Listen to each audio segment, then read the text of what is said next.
Buongiorno e ben ritrovati. Riparte questa nuova settimana, buon inizio di settimana e dunque ci ritroviamo come ogni giorno per continuare a raccontare tutte le novità, gli aggiornamenti sull'emergenza coronavirus, ma non solo, evidentemente anche la cronaca che resta in primo piano, non solo legata al coronavirus. Dunque ieri abbiamo raccontato tante cose. Oggi inizia una settimana importante perché non è solo la settimana in cui di fatto riaprono i cinema. Da oggi abbiamo anche raccontato ieri come ad esempio nella Marca Trevigiana non tutti partono oggi un po' a macchia di leopardo, ripartono gli spettacoli dal vivo, poi secondo l'ordinanza di Zaia del Veneto, insomma c'è una ripartenza anche nei prossimi giorni, le sagre, le fiere dal 19, poi nei prossimi giorni anche lo sport di squadra. È anche una settimana importante per quanto riguarda la scuola, la maturità mercoledì a 17, quindi dalla mattina, questa maturità davvero particolare perché consterà di un esame orale e oggi si riuniscono anche le commissioni dei docenti per fare un po' il punto della situazione. È una settimana importante perché continuano anche gli stati generali, insomma, dell'economia. Tante le cose da dire. Abbiamo subito il nostro ospite di questa mattina che è il senatore del Partito Democratico Andrea Ferrazzi. Buongiorno.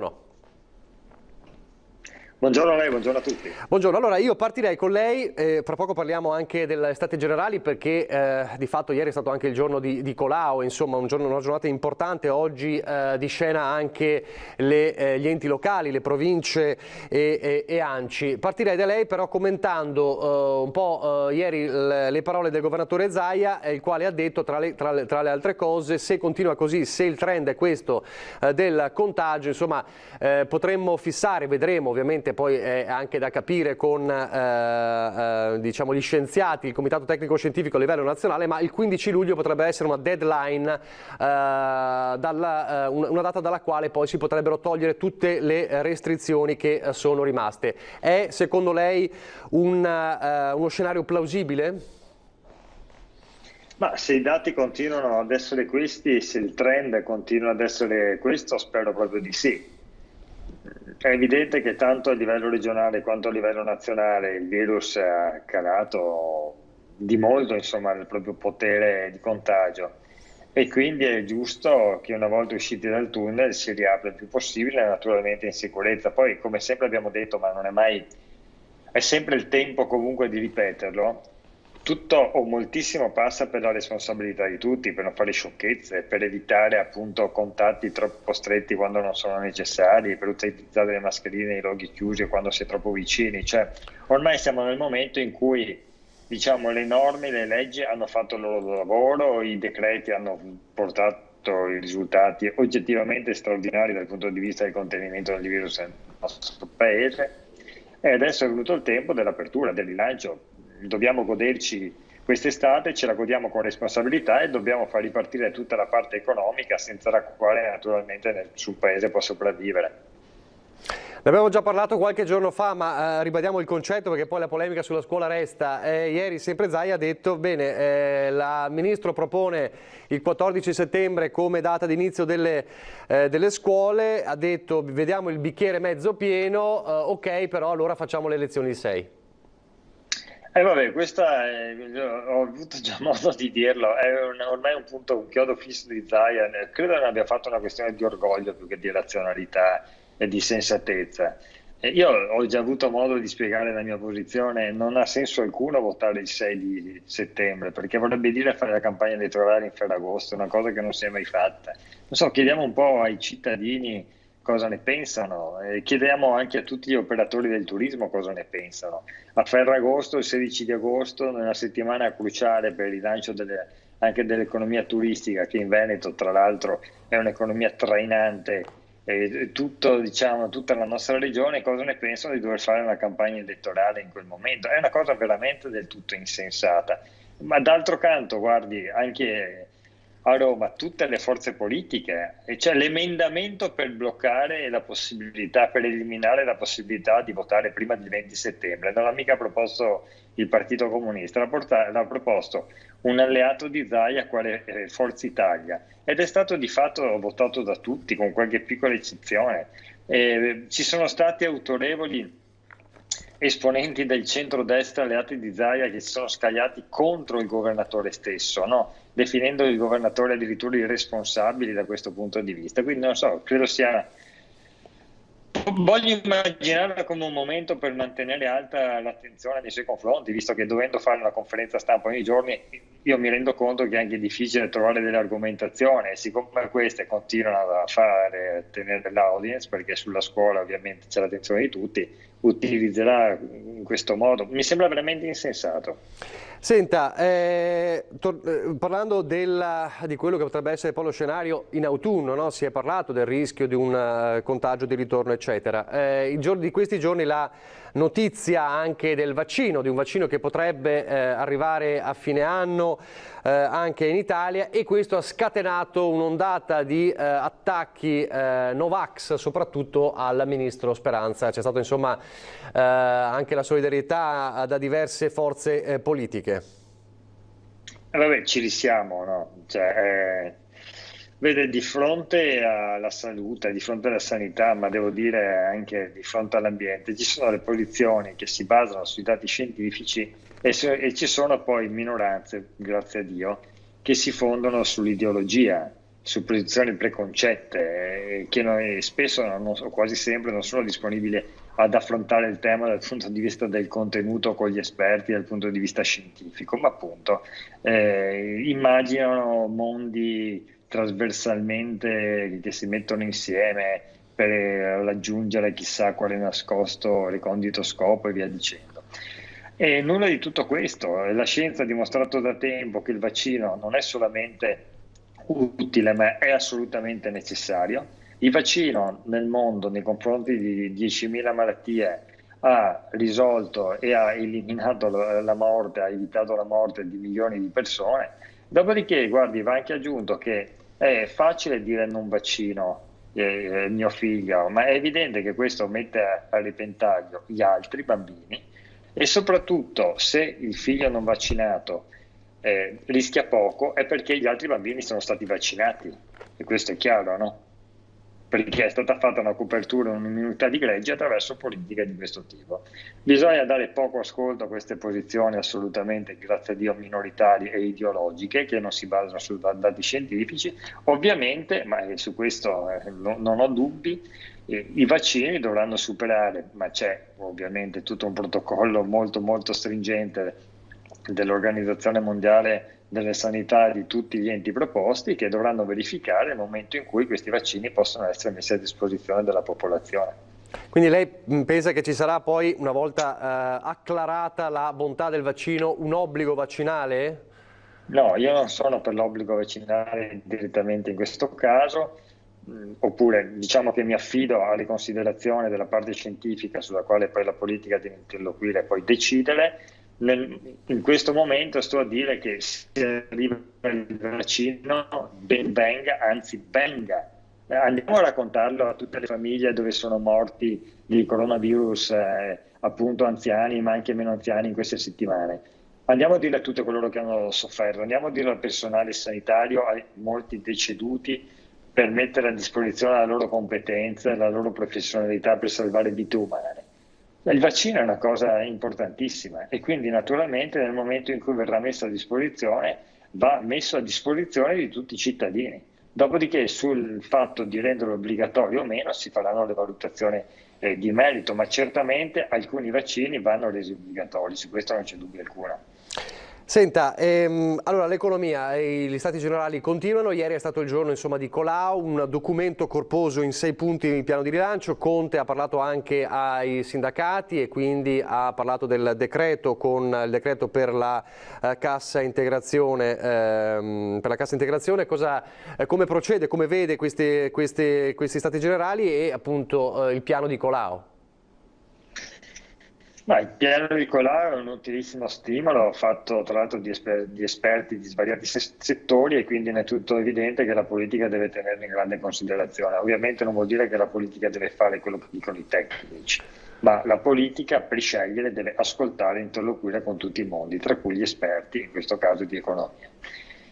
Il piano economico del nostro paese, il rilancio è il punto essenziale oggi, perché nel momento in cui dobbiamo salvaguardare la salute dei nostri cittadini, e la politica sanitaria messa in campo anche dal governo è stata premiata dai risultati, tanto che la stessa Organizzazione Mondiale della Sanità ha fatto più volte i complimenti e ha utilizzato il metodo italiano come il metodo migliore a livello mondiale, perché voglio ricordare che mentre noi oggi parliamo di una decrescita notevolissima della infezione, ci sono paesi neanche distantissimi da noi che invece non hanno questa situazione, basta pensare alla Gran Bretagna, ma basta pensare agli Stati Uniti, oppure basta pensare a paesi più distanti dove, come il Brasile, la situazione rischia di essere assolutamente fuori controllo, proprio perché le politiche sanitarie all'inizio sono state assolutamente deficitarie, anzi i leader di quei paesi dicevano: ma cosa volete che sia, un'influenza, non facciamo nulla altro che lockdown, eccetera, eccetera.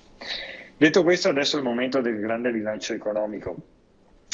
E guardi, è evidente che nessun paese se la cava da sola, soprattutto l'Italia, che ha un deficit strutturale annuo e dunque un debito pubblico che rischia di andare fuori controllo. Grazie a Dio il governo italiano e il Parlamento tutto è riuscito a imporre a livello europeo una politica del tutto innovativa, e quindi una grande responsabilizzazione appunto nei confronti del nostro paese dall'Unione Europea. I centinaia di miliardi di euro che arriveranno nel nostro paese nei prossimi mesi sono soldi fondamentali. Il fatto che la Banca Centrale Europea abbia acquistato e stia acquistando da qua al prossimo anno 300 miliardi di titolo pubblico italiano è una condizione essenziale per mantenere in vita il nostro paese e per consentirgli di ripartire. Cioè, senza l'Europa l'Italia sarebbe sprofondata, questo è del tutto evidente.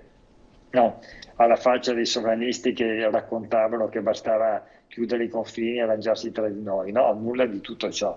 E accanto a questo grandissimo investimento dell'Unione Europea nel nostro paese vanno utilizzati questi soldi in maniera sensata, non per una spesa pubblica irresponsabile, ma per grandi investimenti che possono consentire al nostro paese di crescere in maniera stabile dal punto di vista della qualità della vita e dei posti di lavoro. Senta, non è la sua famiglia, chiamiamola così, tra virgolette, politica, però le lo chiedo un commento. È preoccupato a livello di compattezza di governo da quello che sta accadendo un po' all'interno del Movimento 5 Stelle in queste ore? Scontro tra il fondatore Grillo, Di Battista, la voglia di fare un congresso da parte di una certa ala, voci di scissioni più avanti. Potrebbe avere ripercussioni sulla la tenuta del governo tutto questo? Ma guarda, i 5 Stelle stanno passando una metamorfosi da un certo punto di vista, perché è un movimento politico che era nato fondamentalmente sull'onda protestataria, poi si è trovato a dover governare, e per governare bisogna prendere le decisioni, no? E non è esattamente la stessa cosa, è molto facile urlare che le cose non funzionano, additare e parlare di scandali e via dicendo. Nel momento in cui tu invece devi metterti alla prova, salta tutto il meccanismo precedente e tu devi trovare le risposte per le persone, per i bisogni delle persone. E devo dire che c'è un'ampia parte del Movimento 5 Stelle che ha una grande responsabilità, io lo vedo anche nelle commissioni, in Parlamento, tra persone che appunto frequento quotidianamente, e che ha capito che è il tempo, ed era il tempo di mettere via gli slogan propagandistici alla Di Battista, per essere chiare, e invece affrontare con responsabilità i problemi del paese, perché questo deve fare un movimento politico. Un movimento politico poi deve provare a governare, che le cose dette diventano in realtà e concretezza. E mi piace molto la posizione molto responsabile che sta assumendo Grillo, che ha già assunto ormai da mesi, da leader, diciamo, sotto traccia, ma leader reale del Movimento 5 Stelle, ha indicato la rotta, ha indicato una rotta di responsabilità, di collaborazione. Credo che questo faccia bene a tutti, faccia bene al paese, faccia bene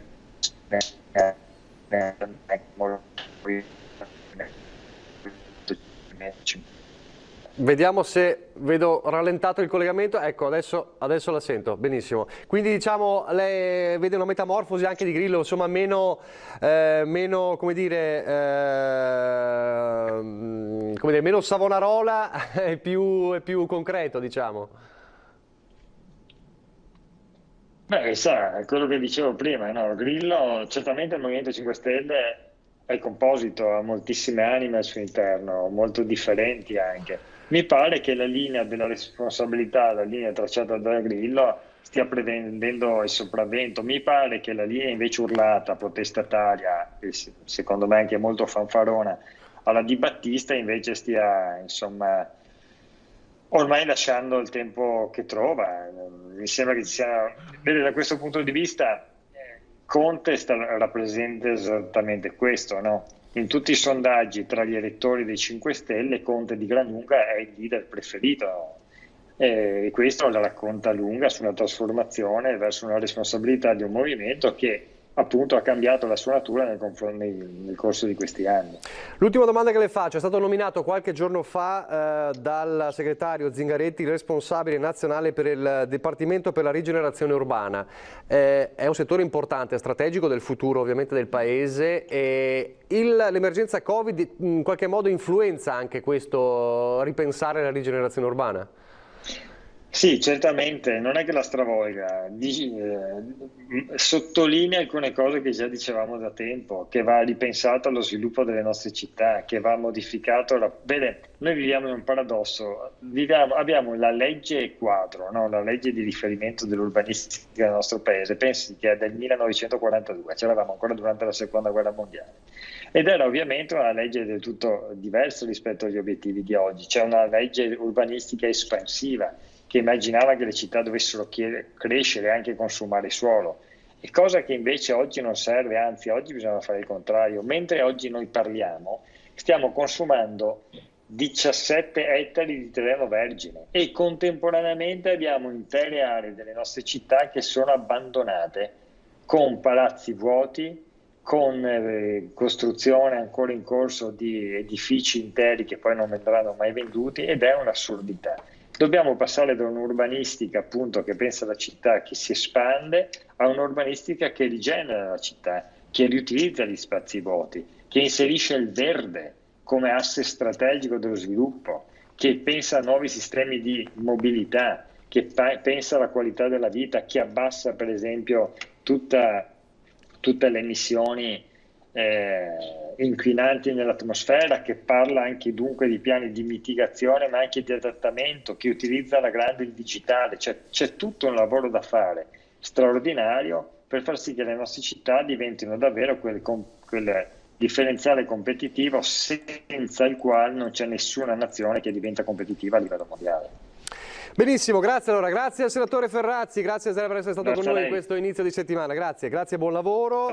Fatemi sapere dalla regia se abbiamo già il collegamento con Anna Maria Parisi da Marghera. Nel caso non fosse ancora pronto, potremo c'è Filippo Fois, benissimo. Allora abbiamo Filippo, mi senti?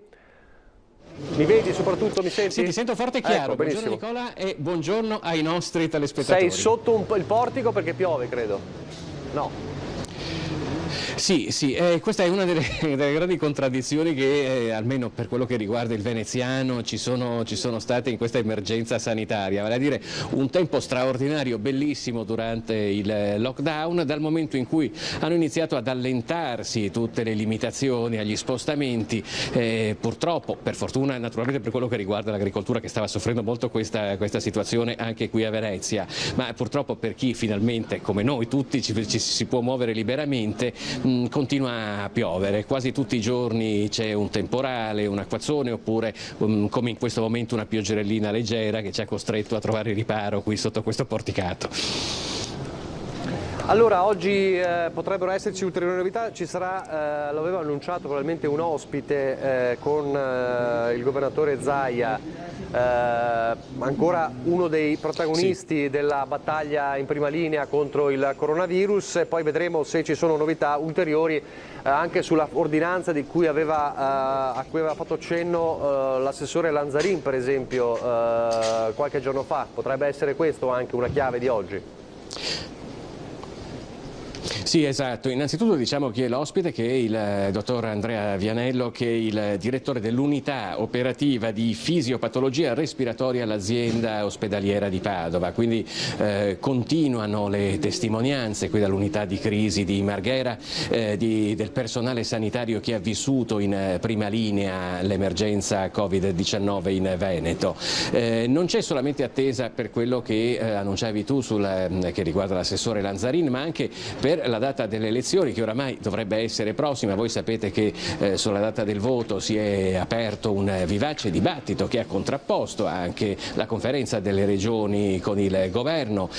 Zaia, come altri governatori uscenti di altre regioni italiane, era più propenso al voto a luglio, mentre da parte del governo è stata data una finestra di voto che parte circa dalla metà, dal 15 di settembre fino a dicembre. Scusate, se così accadesse, presumibilmente il Veneto andrebbe al voto. Voi sapete, le regioni possono, a differenza dei comuni, decidere quando andare a votare autonomamente. Se così fosse, il Veneto dovrebbe votare il 20 e il 21 di settembre.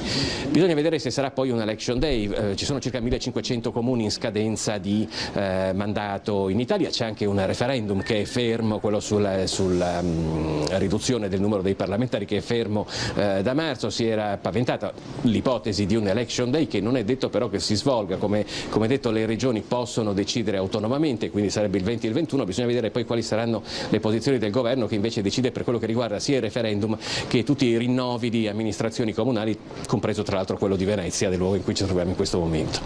Benissimo, allora grazie a Filippo Fois. Allora ci ricollegheremo poi fra poco più di mezz'ora per la conferenza stampa del governatore e poi successivamente fare un po' il punto della situazione. Sì. Grazie a te e a credo Sandro Ponchio, che è con te. Allora, lo ha accennato Filippo Fois a questo tempo, questo giugno davvero paradossale, carico di maltempo, soprattutto nell'ultima settimana, e una settimana che è stata davvero maledetta, soprattutto per la Marca trevigiana. E l'ultimo capitolo è quello che abbiamo raccontato nel telegiornale di Treviso ieri sera, ovvero la bomba d'acqua che ha colpito la zona tra Valdobbiadene, Montebelluna e Pederobba, scaricando su Pederobba veramente un fiume di fango. Allora rivediamo quelle immagini davvero impressionanti che avevamo mostrato ieri sera nel nostro telegiornale, che raccontano in pochi minuti con le voci anche dei cittadini sul posto cosa è accaduto. Fuori casa mia, la macchina della Martina trasportata via dall'acqua. Assurdo, ma è successo.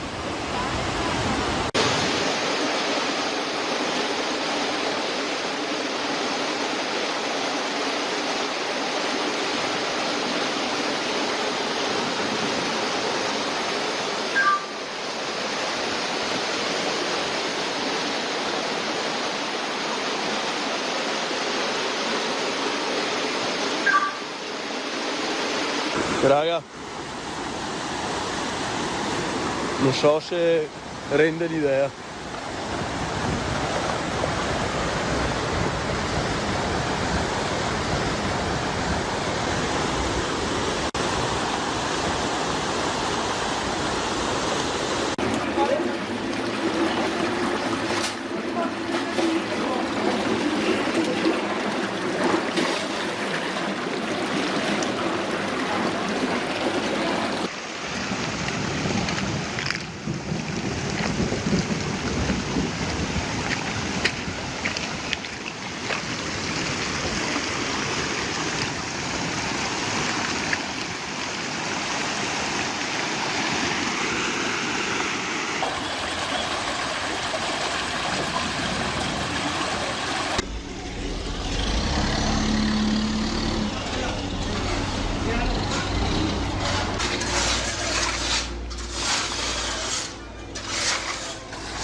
Queste le istantanee più impressionanti di quella mezz'ora davvero, anzi forse anche meno, 10 minuti ha detto il sindaco ieri sera, collegamento Skype con noi, allora sentiamo le sue parole, il racconto di ieri sera.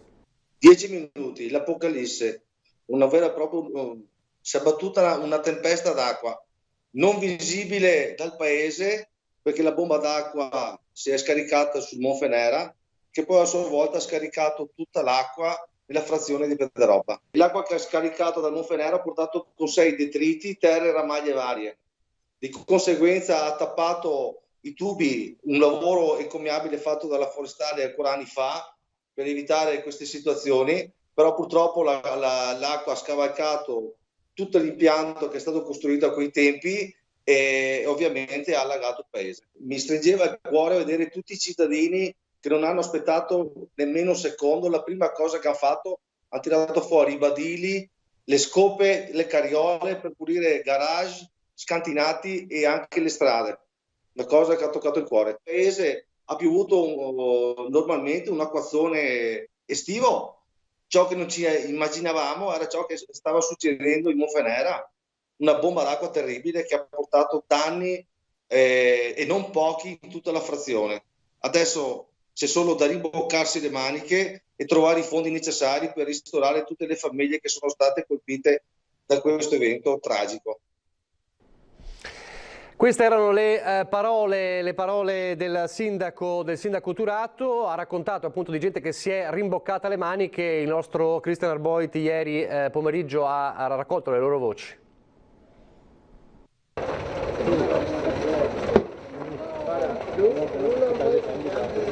Sono il proprietario di questo appartamento al piano terra e è venuta una bomba d'acqua, ma sembrava sì, tutto normale. Dopo 10 minuti ho visto venire giù un fiume dalla montagna e mi dicono che probabilmente non hanno il tubo che vedete lì, quello in cemento che raccoglie l'acqua che viene giù dal Monfenera, era ancora sporco. E questo mi hanno detto e infatti è passato il camion per andare a pulirlo. È la terza volta in 10 anni. No. Non so, forse bisognerebbe trovare una soluzione per evitare altri danni. Insomma. Ho visto la grandine e la pioggia forte forte. Poi sono andata per fare una passeggiata e mi sono trovato con tutto il disastro che è sorpassata sopra il ponte del vento che c'è un altro. Sono arrivata, ho visto tutto un disastro così e sono venuta qua perché mi abiti là.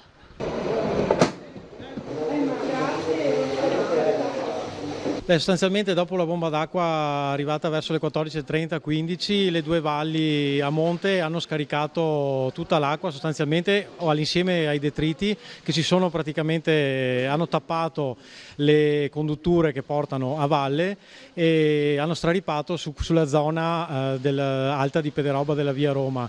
Come vedete alcuni scantinati sono andati sotto, stiamo operando con l'aiuto della Protezione Civile di Pederoba, l'aiuto delle squadre dell'AVAB Pedemontana del Grappa di Crespano e stanno arrivando dei colleghi dell'ANC di Castelfranco per il discorso della viabilità. Ora procederemo con la pulizia degli scantinati e la pulizia delle sedi stradali che sono state ripulite da alcune ditte locali, da tutti i detriti e il sedimento che c'era sulla strada, sulla manto stradale.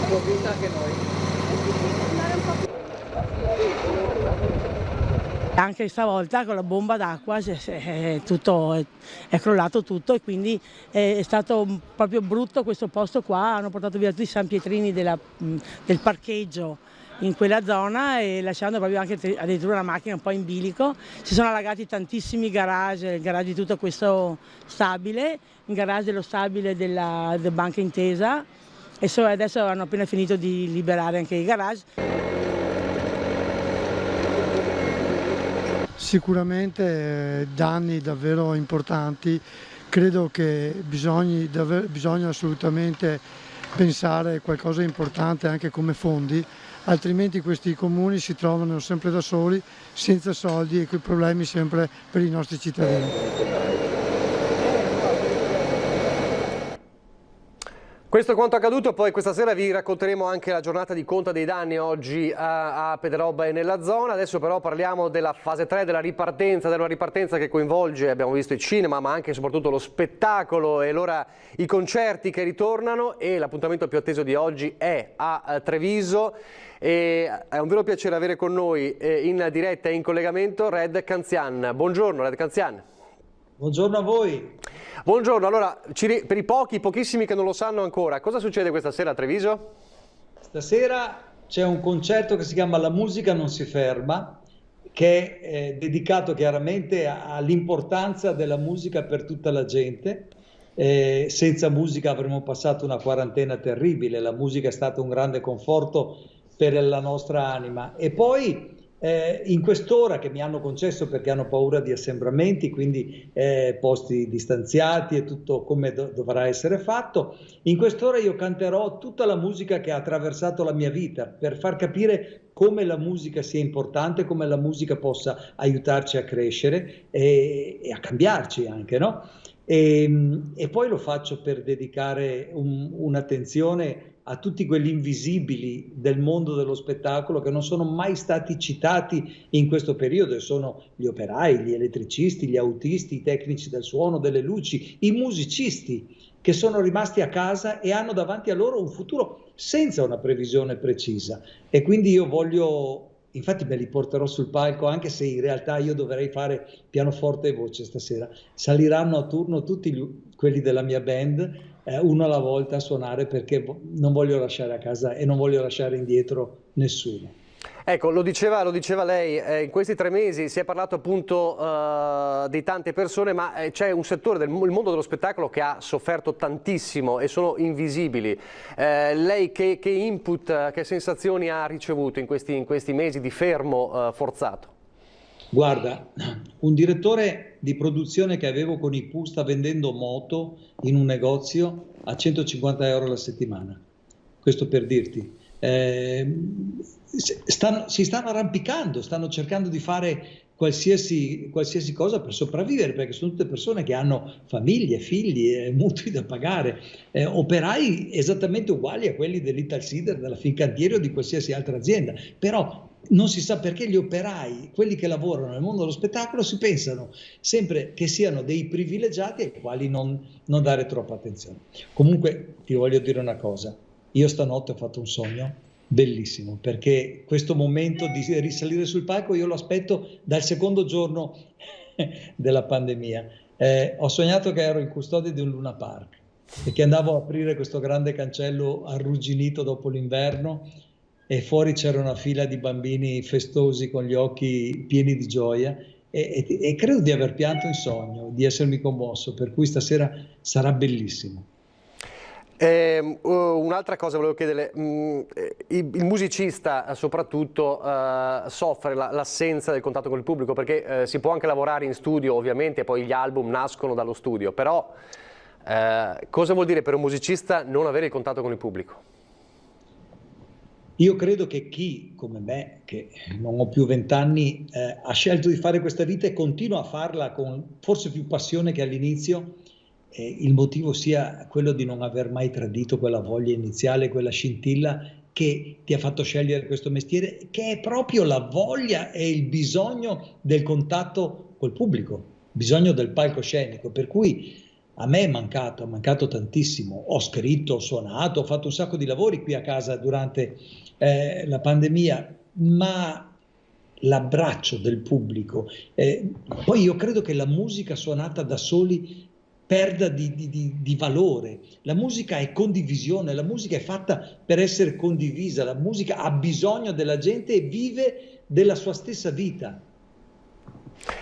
E c'è peraltro così una curiosità, 2 giorni fa a Castelfranco il suo storico ex compagno dei Pooh, Robby Facchinetti, ha fatto ha aperto un concerto senza pubblico perché si era ancora dentro ovviamente le restrizioni, e quindi sembra quasi che proprio l'anima dei Pooh che cantava Chi fermerà la musica fa ripartire la musica, insomma un passaggio di testimone. Facchinetti 2 giorni fa a Castelfranco, lei oggi a Treviso, quindi riparte anche con voi.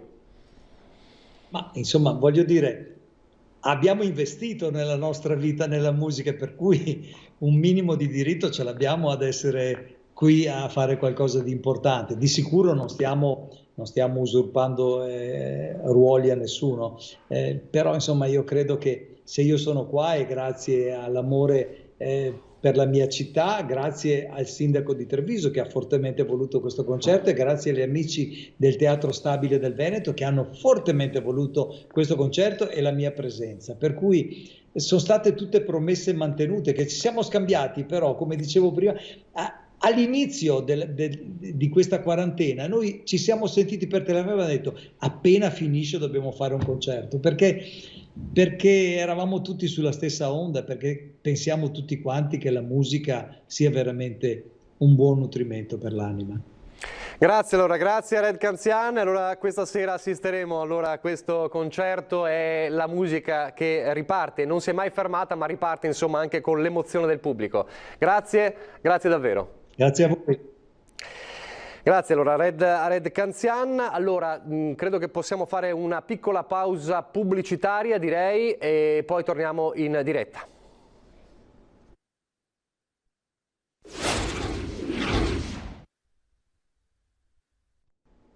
Rieccoci in diretta, meno di 20 minuti alla conferenza stampa del governatore del Veneto Luca Zaia. Abbiamo raccontato con Filippo Fois quelle che sono un po' le tappe di quella che potrebbe essere la giornata di oggi, e vedremo anche di capire se ci sono novità sull'ordinanza annunciata a livello sanitario dall'assessore Manuela Lanzarin. Nel frattempo, come dicevamo all'inizio di questa nostra edizione straordinaria, inizia una settimana importantissima, cruciale per la scuola, perché fra 2 giorni, mercoledì, iniziano gli esami di maturità, questa maturità particolare con questo maxi orale che sostituisce anche gli scritti, e oggi allora di fatto le scuole hanno riaperto con le commissioni, le riunioni plenarie delle commissioni d'esame che si sono riunite, si stanno riunendo. Come sapete le commissioni sono formate da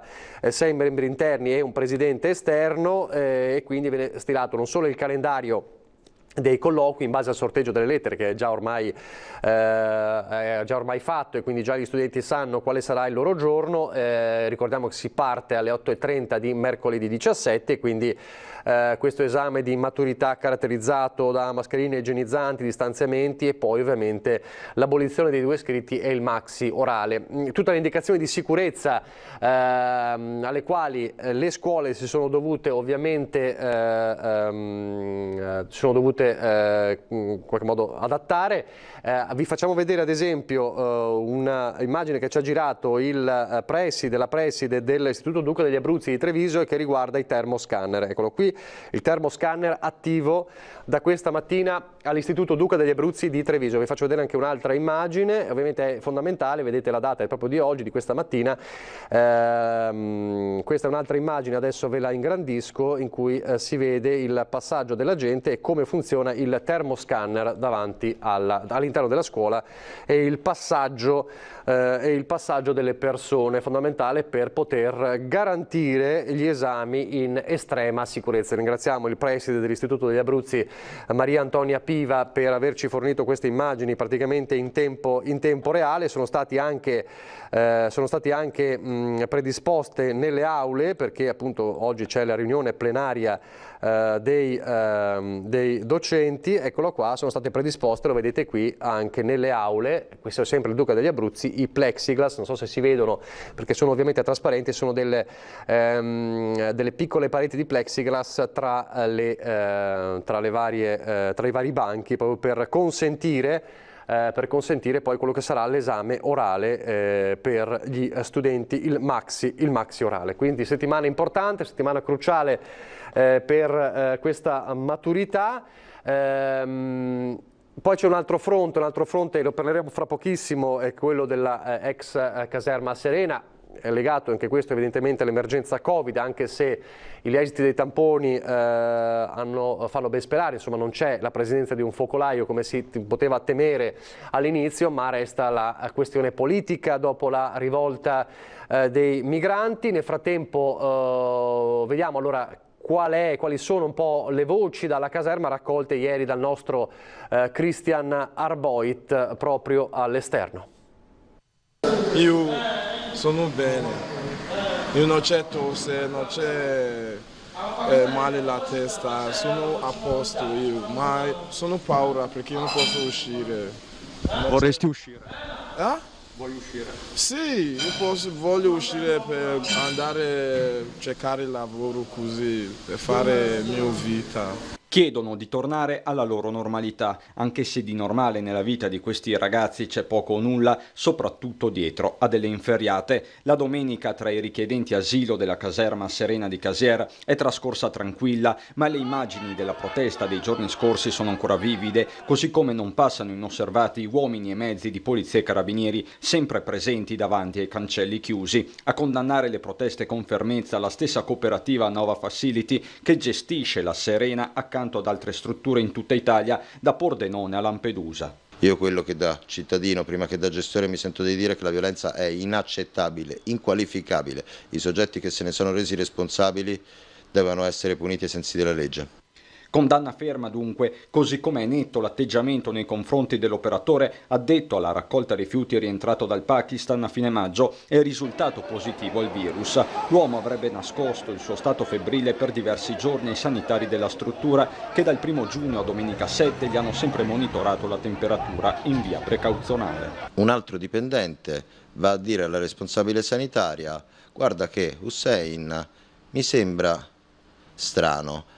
È tutto sudato e fa freddo, e poi è un po' spossato. La responsabile sanitaria a quel punto, a distanza di 6 ore e mezzo da quando aveva fatto la precedente misurazione a inizio turno, va a fargli la misurazione e lo trova con 38,7. E gli chiede: come mai Hussein, cosa è successo? Come mai non ti sei accorto che ti stava salendo la febbre?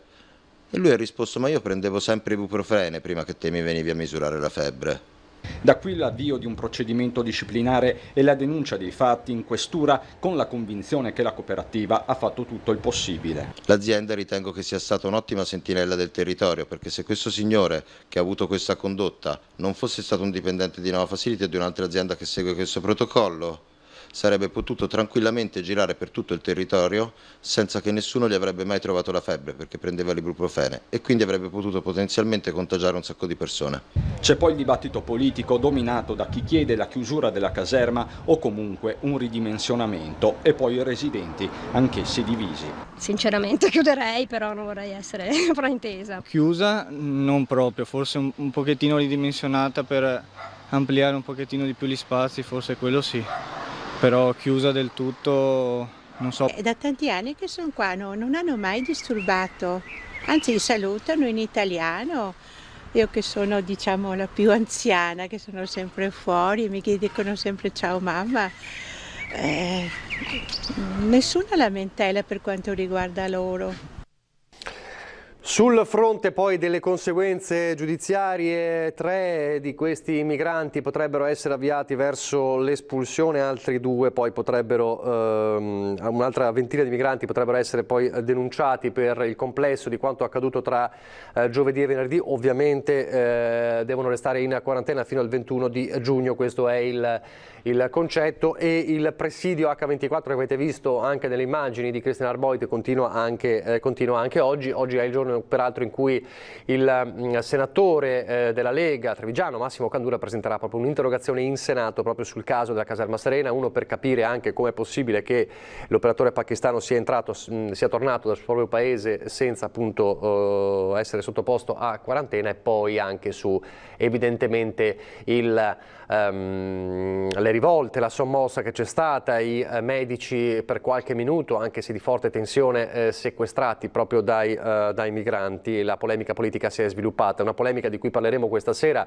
peraltro a Ringa, tra i tanti temi sul piatto della trasmissione condotta da Ferdinando Avarino, perché avremo ospiti il senatore leghista proprio Massimo Candura, e quindi proprio il protagonista di questa interrogazione parlamentare. Ci sarà anche l'onorevole Alessandra Moretti, europarlamentare del Partito Democratico, e poi Enrico Cappelletti, candidato governatore del Movimento 5 Stelle, quindi sul piatto anche ovviamente la politica, quelli che sono i contrasti all'interno del Movimento 5 Stelle, gli stati generali dell'economia e l'emergenza Covid, l'uscita, la fase 3, l'economia appunto che grida aiuto, e poi ovviamente ci sarà una parte dedicata alla grande giornata di sabato scorso con la diretta di Media Nord-Est, di Rete Veneta, per tutto il giorno con la festa di Sant'Antonio, quelle straordinarie immagini che vi abbiamo mostrato proprio nei giorni scorsi tra sabato e domenica della reliquia del santo che benediceva dall'alto i paesi più colpiti dall'emergenza coronavirus, e quindi torneremo a parlare di questo, e con Ferdinando Avarino ci sarà in collegamento padre Oliviero Svanera, il rettore della Basilica del Santo, e quindi sarà un modo anche per tornare a parlare di quella straordinaria giornata storica davvero di Padova, e anche per noi insomma di Media Nord-Est, peraltro davvero un successo incredibile. Covid-19, la sofferenza di territori, più di un mese fa, davvero, era il 15 marzo scorso, un video aveva scosso un po' le coscienze proprio sull'emergenza Covid. Era un video di chi si scagliava contro, eravamo nel pieno dell'emergenza,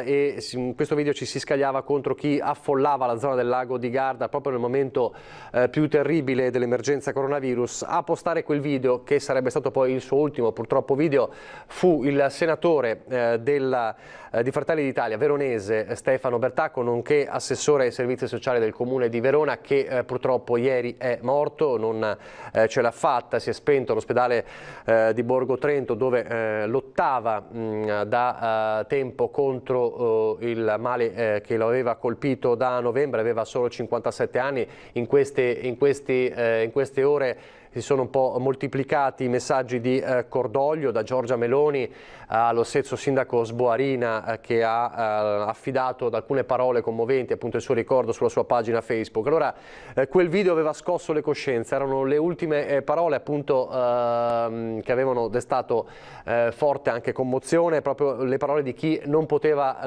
uscire, non solo perché non c'era il coronavirus, ma anche perché stava lottando. Allora sentiamo quelle parole di Stefano Bertacco, quel monito di Stefano Bertacco il 15 marzo scorso.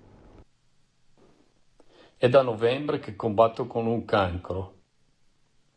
Sono 12 giorni che resto a casa per il problema del coronavirus, e oggi per l'ennesima volta sento che sul lago di Garda, da Peschiera fino a Garda, è pieno di gente, che la gente corre sul Lungadige, che la gente non sta in casa e non rinuncia a nulla per il proprio egoismo, per il proprio disinteresse verso gli altri, verso chi oggi è in strada, negli ospedali, nelle sale di rianimazione, per cercare di salvare vite umane. E voi cosa fate?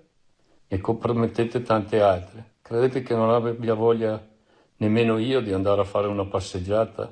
Potrei giustificarlo pensando, non so ancora quale sarà l'esito della mia malattia, e forse potrebbe essere una delle ultime passeggiate che potrei fare.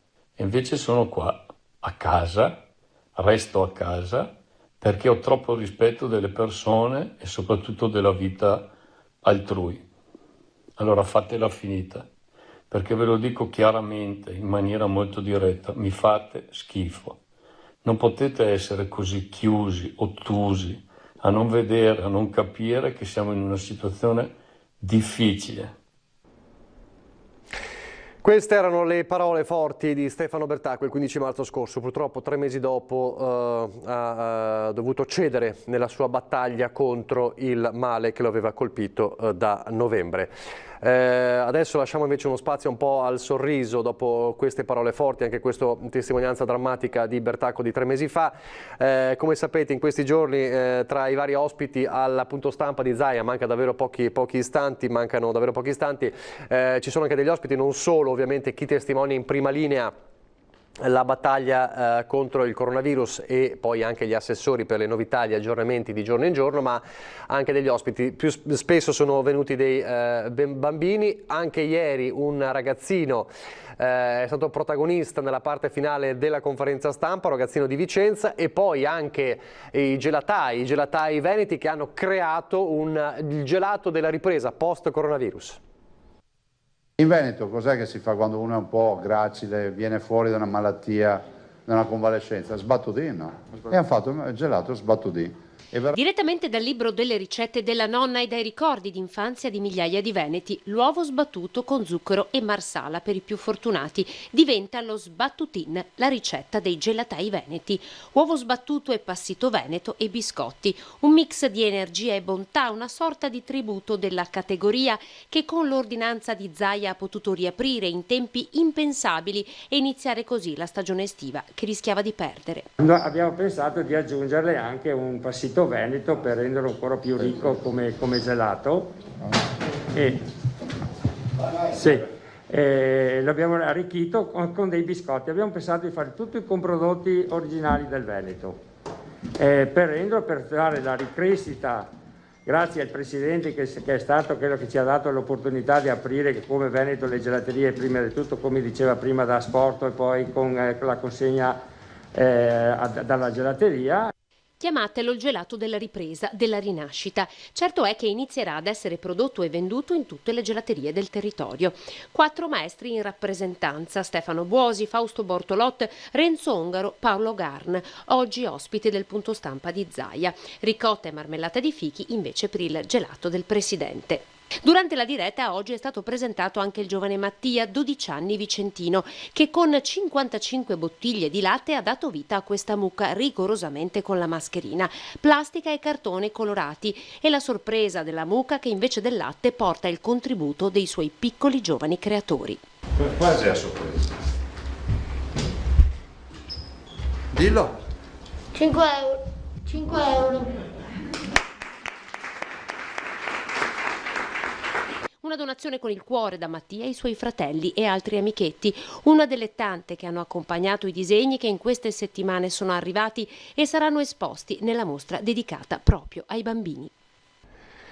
Pochissimi minuti alla diretta, vedo che come sempre il tavolo con i microfoni, la selva di microfoni per raccogliere e registrare le parole del governatore. A proposito di bambini, vi ricordo allora il cartello con i riferimenti per spedire i vostri video a Bimbi in TV, 351 175 5340. Come sapete, ogni sera alla fine dei TG vi mostriamo i vostri video. C'è un aggiornamento di cronaca dell'ultima ora.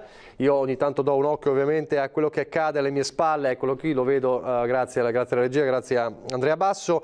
C'è un aggiornamento di cronaca con purtroppo un altro incidente mortale in A4, sempre nella zona del Veronese, era accaduto soltanto pochi giorni fa. Una persona morta e una ferita, il bilancio di un incidente stradale avvenuto lungo l'autostrada A4 tra i caselli di Peschiera del Garda e Sirmione in direzione Milano. I vigili del fuoco sono intervenuti, scrive il lancio di agenzia ANSA, per la fuoriuscita di un furgone finito in un'area verde sotto il piano stradale. Con l'autogru hanno estratto le 2 persone, un uomo è stato stabilizzato e l'altro è morto nonostante i soccorsi e il medico. Durante le operazioni il traffico autostradale è stato canalizzato su una sola corsia, così l'ANSA ci racconta di questa ennesima tragedia. Vi leggo un altro lancio di agenzia che riguarda invece l'acqua alta, l'acqua granda del 12 novembre. Il commissario delegato all'emergenza per l'acqua alta Luigi Brugnaro, sindaco di Venezia, ha firmato un nuovo decreto legato ai danni. Continua così il pagamento dei risarcimenti ai veneziani danneggiati dall'acqua granda dello scorso novembre, che ad oggi sono arrivati a 1.548 soggetti per un totale complessivo finora di risarcimenti di 8,1 milioni di euro. Con la firma di questo decreto, commenta Brugnaro, liquidiamo un sesto pacchetto di risarcimenti che arriveranno direttamente ai 128 privati e a 137 tra attività economiche, produttive, sociali e di culto che hanno visti definirsi positivamente la loro rendicontazione. Andiamo a dare, dice Brugnaro, risposte significative, complessivamente in totale 801 privati, un'iniezione di liquidità che dopo aver presentato la documentazione necessaria potranno vedere ristorati i loro lavori eseguiti per il ripristino delle proprie abitazioni e delle proprie attività. Quindi un sesto pacchetto, insomma, di risarcimenti dopo l'acqua grande annunciato dal sindaco, che è anche commissario ovviamente delegato per l'emergenza. Non so se abbiamo, no, non è ancora arrivato, però dovrebbe essere a momenti. Vedo l'ombra ed è qui. Allora sentiamo il governatore Zaia oggi cosa dirà. Sta predisponendo il passaggio, ecco, quello è l'ospite che ha annunciato anche il nostro Filippo Foix. Sentiamo. Buongiorno. Poi ora siamo giusti, sì. Perfetto. Grazie e buongiorno a tutti. Prima di iniziare oggi volevo salutare il professor Andrea Vianello, dopo darò la parola a lui. Lui è stato uno degli eroi della partita dell'emergenza coronavirus e lui rappresenta, il professor Vianello rappresenta tutta la partita, diciamo, del mondo che sta a metà, no? Tra le infettive e le terapie intensive, ovvero coloro che si sono occupati di tutto quello che è le terapie subintensive. E penso che sia utile oggi avere uno spaccato dal professor Vianello rispetto a quello che è accaduto e quali sono le osservazioni anche rispetto a dei pazienti che ha visto e anche quali sono le cure migliori che si possono ovviamente praticare in occasione di un eventuale ritorno del virus, e non solo. Ma dopo passeremo la parola al prof. Vorrei iniziare col bollettino e ho anche 2 o 3 comunicazioni poi da darvi. Questa qua. Questo qua, ecco qui. Allora, tamponi 817.002. I positivi in totale in Veneto sono 19.220, un positivo in più. Considerate che qui sono le casistiche delle ripositivizzazioni e altre partite, case di riposo, cluster ospedalieri, insomma, comunque gli isolamenti, e 19.220.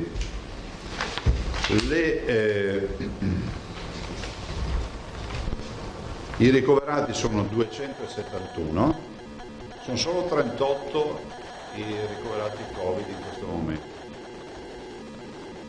Terapie intensive 13.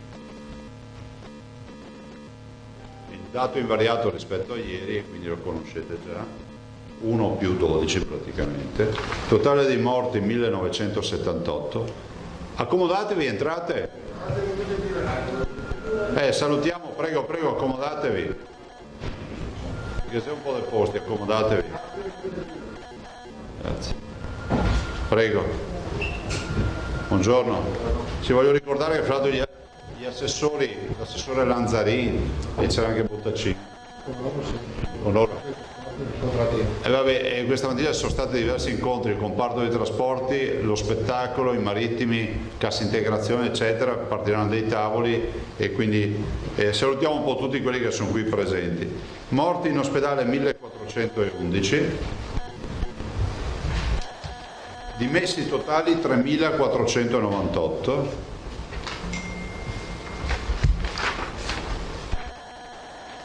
Nati 77.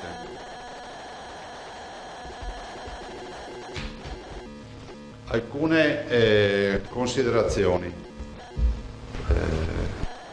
Allora, scusate perché c'è un po' di roba. E intanto c'è un'emergenza, volevo dirlo. Abbiamo 2 circhi, il Togni è un'altra realtà, la Favola siamo noi. esattamente il Circo Togni, Cesare Togni a Somma Campagna, ha 2 elefanti, 18 cavalli, 3 tori e 3 maiali, sono senza cibo. Serve, adesso noi come protezione civile ci attiveremo, ma se qualcuno volesse portare a Somma Campagna serve fieno o mangime per questi animali. E l'altra realtà è la Favola Siamo Noi, una mostra faunistica itinerante, si trova a Noventa Vicentina, ha 5 dromedari albini, poi altri lama, pony, insomma altri animali, ne ha parecchi.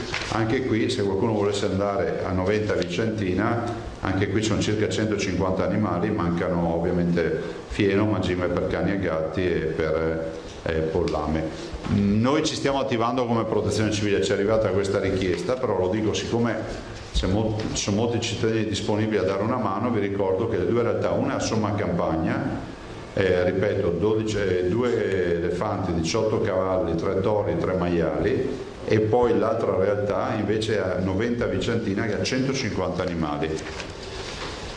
Detto questo, volevo anche dire che rispetto al lavoro che stiamo facendo sul fronte ordinanze stiamo lavorando, avremo un incontro anche in settimana con i colleghi presidenti. Voi sapete che oggi i colleghi ci rappresentano agli stati generali, però affronteremo in settimana l'ulteriore, diciamo, tagliando le linee guida, nel senso che c'è una continua evoluzione della fase, quella che qualcuno ha definito fase 2, forse siamo già nella fase 3, e siamo tutti convinti del fatto che il 15 luglio possa rappresentare una deadline, quindi l'occasione per capire se sarà un'occasione di allentamento importante delle linee guida per molti comparti o addirittura della sospensione ancora delle decretazioni.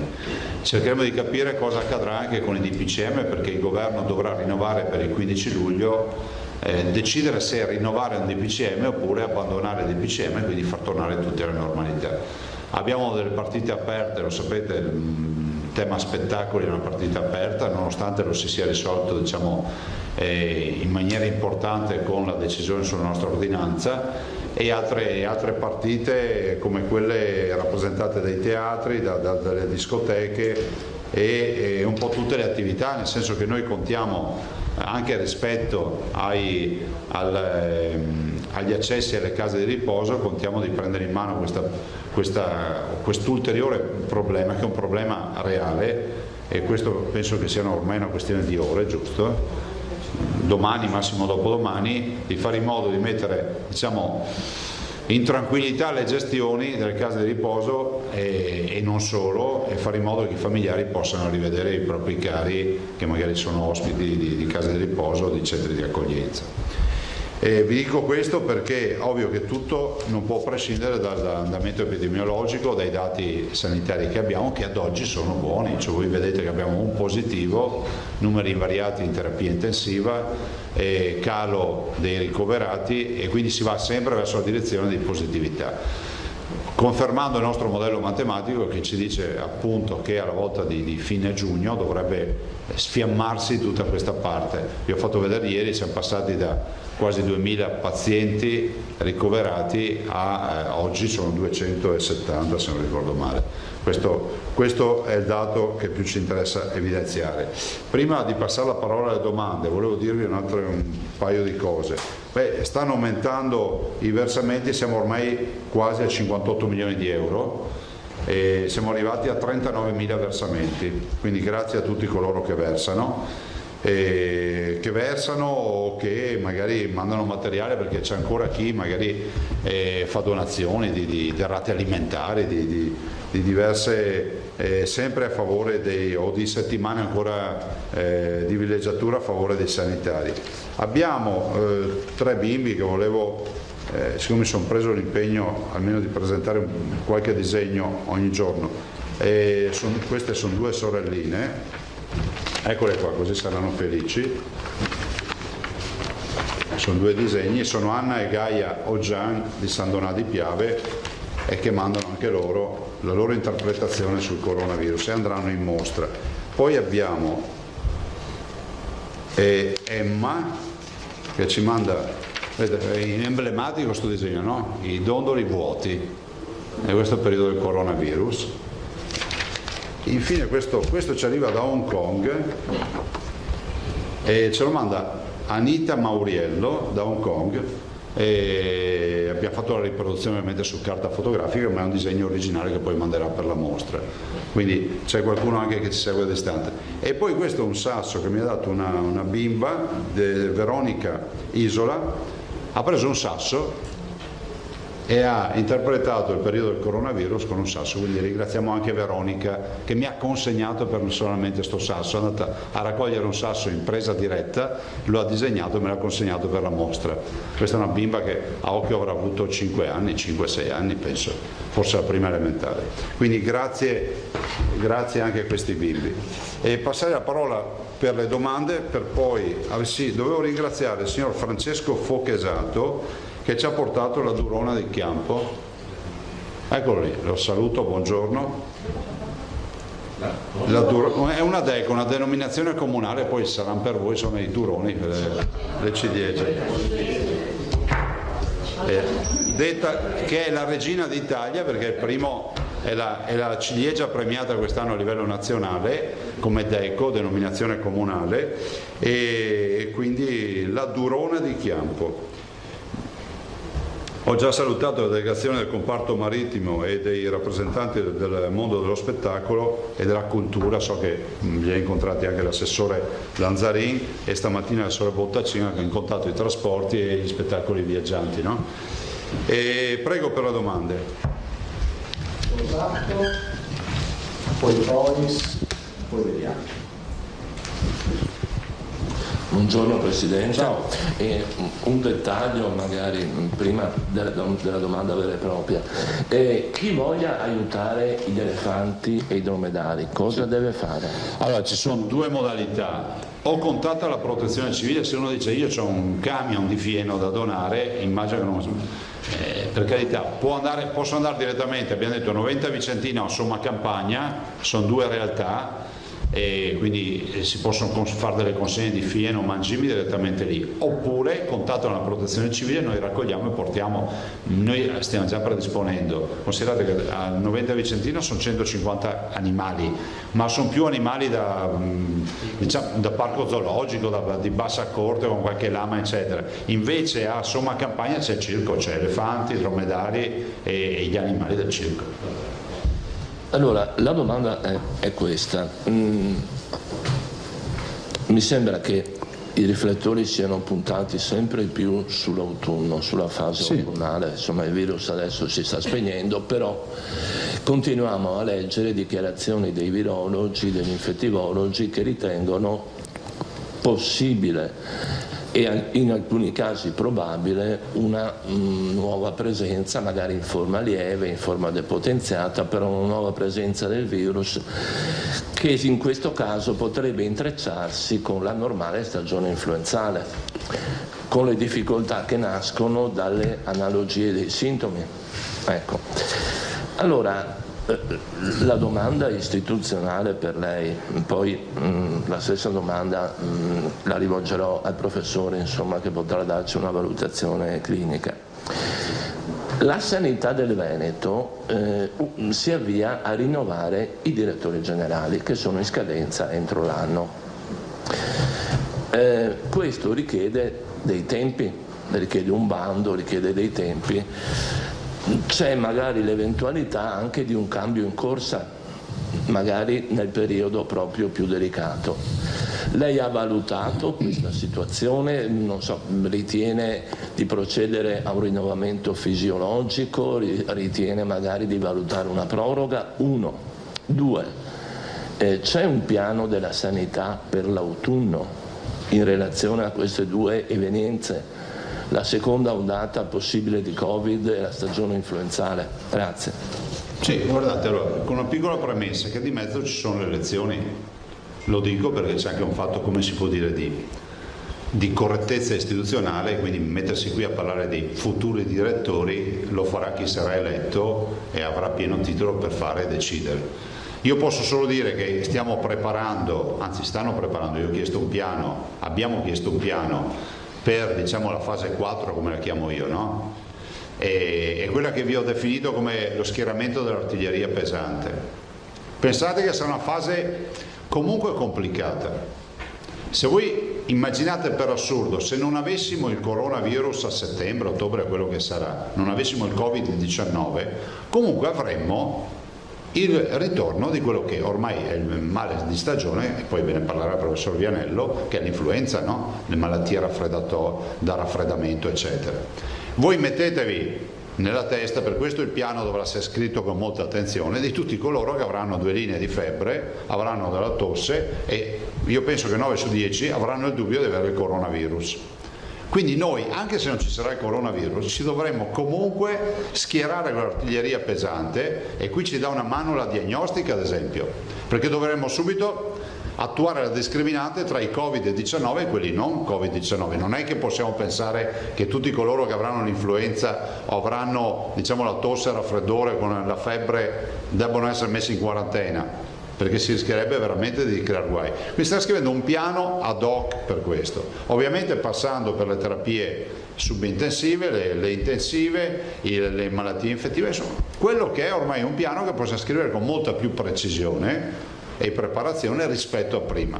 C'è un elemento fondamentale che è quello del testing, cioè che è quello della diagnostica.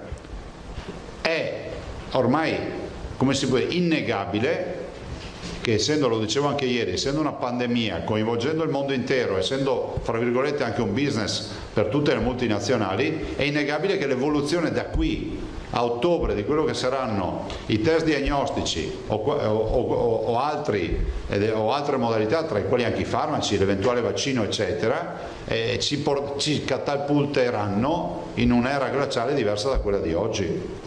Cioè voi dovete pensare che noi stiamo scrivendo un piano immaginando che magari il tampone non sarà proprio così definito l'unica modalità diagnostica, magari ci saranno, siccome le multinazionali ci dicono fra un mese noi siamo pronti con alternative diagnostiche istantanee, rapide, capite che cambia il mondo. Cioè, vi ricordo che le prime settimane i tamponi avevano la processazione con la diagnosi nel giro di 2-3 giorni, adesso siamo nelle 24 ore, però se l'avessimo in un quarto d'ora, in 10 minuti, capite che cambia il mondo. E quindi oggi in unità di crisi peraltro si è definito che il piano sarà pronto per il 15 di luglio, quindi i tempi ovviamente sarà un piano che verrà validato dal comitato tecnico scientifico. Il professor Vianello fa parte del comitato. Per quanto riguarda i direttori, penso che la sanità del Veneto sia talmente strutturata che sia in grado di affrontare qualsiasi azione, no? O scelta, ma questa la farà chi avrà titolo per fare queste scelte. Poi si era prenotato poi il collega, dov'è? Laggiù, Fioravanzi e Zambon. Buongiorno Presidente. Ciao. Io faccio una domanda che è molto specifica, però dopo si amplia veramente il campo a 360 gradi ed è una domanda per lei che ci arriva tra l'altro dal Presidente di Confartigianato Asolo Montebelluna, Fausto Bosa, il quale come di professione è un NCC e si riferisce alla sua conferenza stampa di ieri, nella quale aveva detto che secondo l'ordinanza regionale si può tornare alla capienza da libretto di circolazione, se non erro. Il loro dubbio è il fatto che invece è ancora in vigore il DPCM a livello nazionale che indica 2 persone per fila di sedile, escludendo anche i posti di fianco al conducente. Quindi in questo caso, quando c'è un contrasto tra quelle che sono le linee guida regionali e quelle nazionali, che cosa bisogna fare? No, guarda, non c'è nessuna contraddizione. Intanto io ieri non ho parlato degli NCC, ma ho parlato del fatto che i cittadini ci chiedono come possono gestirsi il viaggio in auto con conviventi oppure con amici, punto. Quindi mi spiace che qualcuno abbia pensato che si parlasse di NCC. È ancora vigente la norma nazionale che prevede le 2 persone sedute dietro e nessuno a fianco al guidatore dell'NCC o del taxi.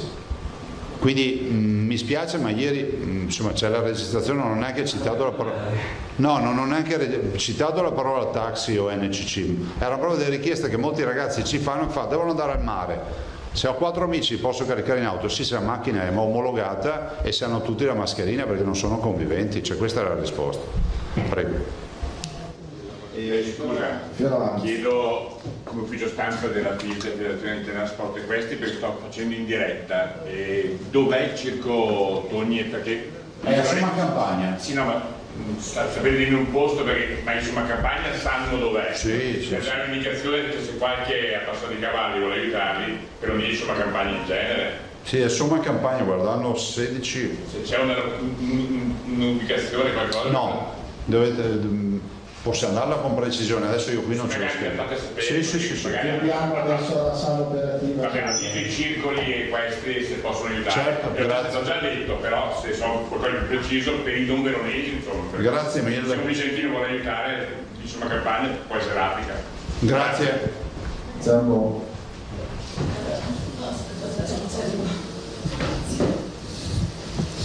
Buongiorno, io tornerei un momento se possibile sul tema del trasporto pubblico locale. Ciao. Buongiorno. Dunque, assembramenti, vaporetti ormai sono diventati una scena che vediamo spesso, però in generale è un tema che voi avete toccato più volte chiedendo il fronte comune con le regioni. Doveva essere imminente la riunione della conferenza delle regioni in cui se ne sarebbe parlato. L'altro elemento è che il rappresentante dell'INAIL, Sergio Iavicoli, in CTS nazionale, ha detto di recente che effettivamente dopo il via libera sugli aerei si dovrà andare al ritorno per la capienza al 100%, quindi si stanno componendo un po' i pezzi. Avete novità a riguardo? Ne avete parlato con le regioni, col governo, con la De Micheli? No, non c'è novità, però voglio dire che condividono tutti la mia proposta a questo punto, visto e considerato che io l'ho fatto in tempi non sospetti e resto convinto del fatto che se in auto tu puoi girare con non conviventi seduti in auto, puoi portare addirittura 4 persone se la tua macchina è omologata per 5, basta che abbiano la mascherina. Non capisco per quale motivo in un autobus tu non possa utilizzare la capienza da omologazione. Ma guardate, questo ci risolve un sacco di problemi, cioè ricordatevi che poi, come giustamente ricorda spesso Bottacin, l'accordo fatto il 13 di aprile per i lavoratori prevede che 2 lavoratori possono lavorare a una distanza superiore al metro senza mascherina. Gli stessi lavoratori in autobus non ci possono andare se sono a una distanza inferiore a un metro. La domanda è quanto aspetta c'è a questo punto? È totale. Noi abbiamo scritto, fra l'altro il Veneto ha scritto a firma mia una richiesta che è stata validata e sostenuta dalle regioni, dai colleghi governatori, proprio nei confronti del governo perché si adotti questa modalità. Adesso io non ho ancora ben capito perché ci sia ancora ritrosia, però fatto col mondo, diciamo, degli aeroporti e quindi degli aerei, penso che il tema dell'autobus sia facilmente risolvibile. Bisogna portare la mascherina, punto. Durante il trasporto, penso che non sia quello il problema. Del resto chi è che non andrebbe in treno in autobus, andrebbe in treno in autobus senza mascherina? Comunque te la metti la mascherina, no? È un ambiente chiuso, ci vai nel negozio con la mascherina. Lanza e Andreoli. Presidente, buongiorno. Che partite avete, che questioni avete aperte come conferenza delle regioni, come presidenti delle regioni con il governo? Beh, sì, abbiamo tutta la partita della scuola, questo è poco ma sicuro, nel senso che la scuola è quella più cogente. Considerate che intanto si incastra sempre quel ragionamento sulla data delle elezioni che, diciamo, condiziona le scelte per cui stiamo attendendo. Immagino che a volta di domani si saprà qualcosa. Dall'altro sono le linee guida, nel senso che le regioni stanno elaborando le linee guida alternative, o meglio, diciamo, a supporto, ad adiuvandum, diciamo così, a quelle idee che si sono lette a livello nazionale, per dare un minimo di ottimizzazione a quello che deve essere il servizio scolastico, quello che deve essere senza complicazioni, senza box in plexiglass, senza tutta una serie di sovrastrutture che a nulla servirebbero in aula, no? Per cui noi stiamo redigendo le nuove linee guida per la scuola. Questa, diciamo, che è la più importante in questo momento. Sono state trasmesse già Sì. Sono in fase di trasmissione oggi al Ministro. Mentre oggi si aprono i cinema, lei pensa di andare al cinema stasera? No, ho altra roba da fare stasera. No, perché vede Presidente, noi ci siamo accorti che quando lei posta una foto sul suo profilo Facebook, infatti ci chiediamo che obiettivo ha di cercare gli influencer, lei quando posta una foto c'è un botto, vada al cinema così tutti andranno al cinema. No, fra l'altro ho visto, voi sapete che cerco di postare e dare una mano a coloro che a livello veneto fanno delle attività, penso soprattutto al mondo della cultura, e ho postato il libro di Carraro sui percorsi delle Prealpi, ha esaurito l'online, cioè, quindi vabbè, mi fa piacere, no? Perché poi adesso stiamo per postare un artista che fa dei grandi lavori, non è conosciuta, ed è giusto dare una mano a sti ragazzi che si danno da fare. E non ci sarò perché voi sapete che sono da tutt'altra parte stasera, però un invito a tutti, ne approfitto, per andare al cinema, andare a teatro, fare in modo insomma che l'economia sia aiutata anche da piccoli gesti, che è quello magari dell'impegno di andare a vedere un film, e ripartire, è fondamentale ripartire. Poi avete visto i gelatieri ieri hanno presentato il gelato allo sbattodino, quindi è una garanzia, no? Allora, se Valfan ha terminato. Abbiamo capito allora perché non fa la lista degli influencer, i nomi sono top secret, perché la notizia che ci darà tra un po' che la conferenza stampa del Presidente Zaia andrà avanti anche per tutto il mese di luglio, tutto il mese di agosto. Fino al giorno delle elezioni. Esatto. Visto che c'è gente che è convinta che i veneti siano così idioti che siano condizionabili dalle conferenze stampa di un Presidente che parla di coronavirus, di ordinanze e di quant'altro. C'è ancora qualcuno in giro che considera che i veneti siano degli sprovveduti che si fanno teleguidare da una diretta dove si parla di coronavirus. Che sta smettendo la scelta degli influencer? No, è un'altra roba, gli influencer sono un'altra roba.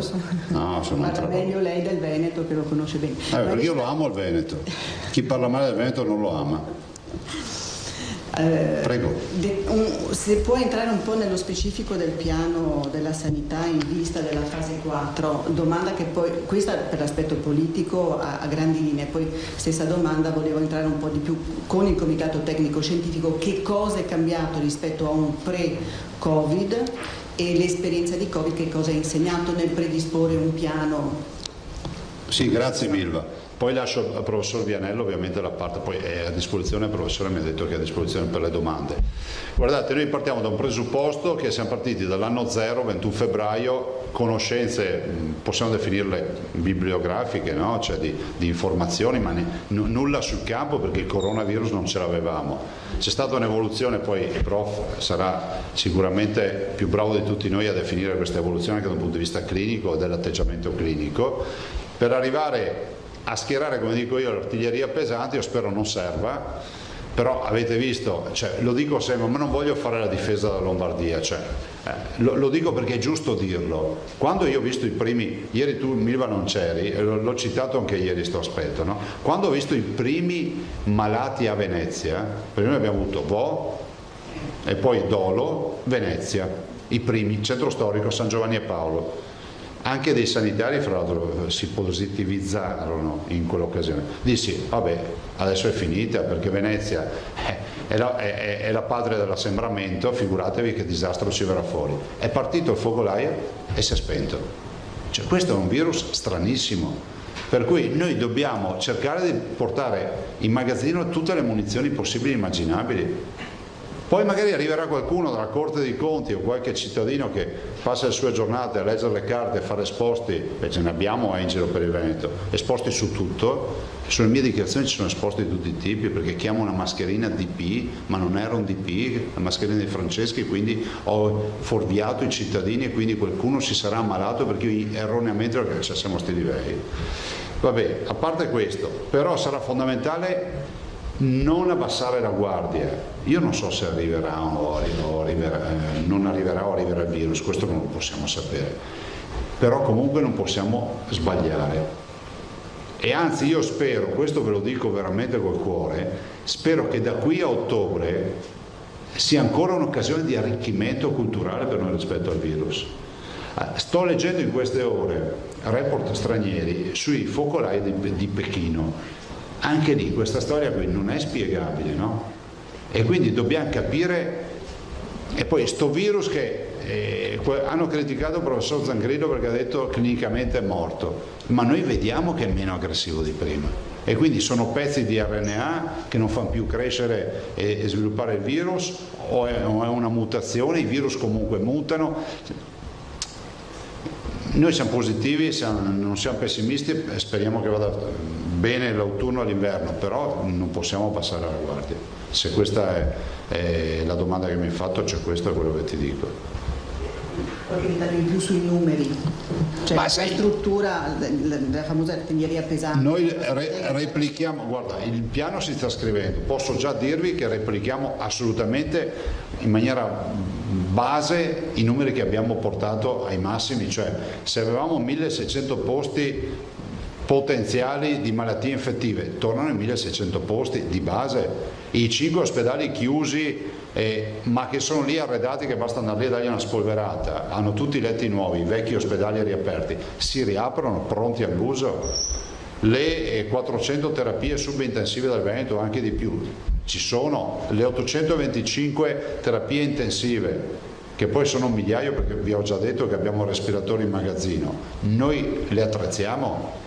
Poi per carità sarà un lavoro ciclopico fatto per niente, meglio così piuttosto che avere una lista di morti, meglio così. Però il prof magari poi vi dà uno spaccato anche di quello che si può fare, e penso che sia la giornata giusta per far intervenire il prof. Vi è sufficiente? Sì.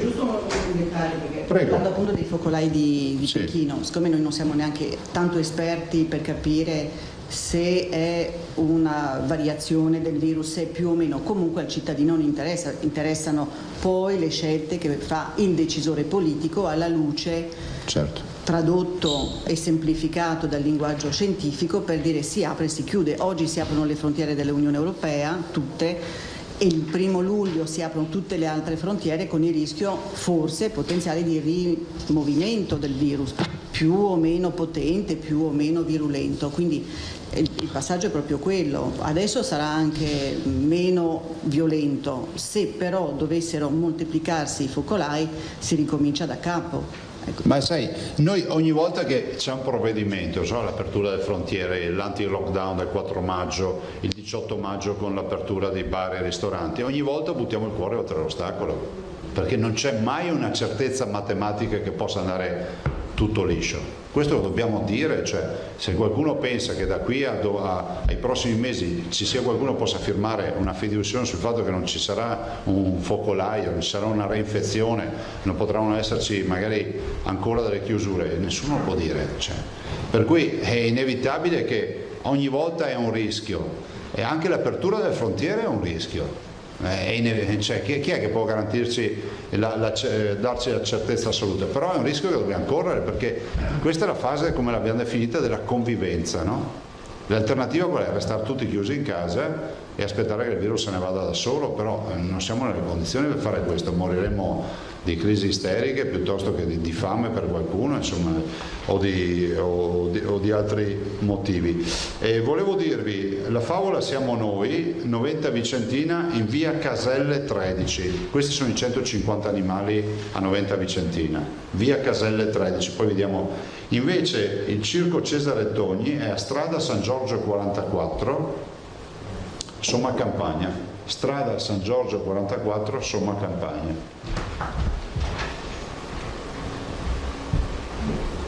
Ok?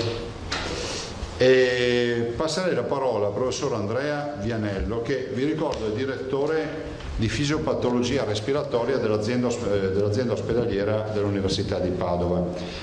E il professor Vianello ha un curriculum che poi vi invito a andare a leggere, oltre 90 pubblicazioni, è un esperto di respirazione, di polmoni, di patologie, insomma di tutto quello che è l'ambito respiratorio. È un punto di riferimento nazionale e non solo, e è colui che per noi ha rappresentato le terapie subintensive in corsia, ma anche in comitato tecnico scientifico.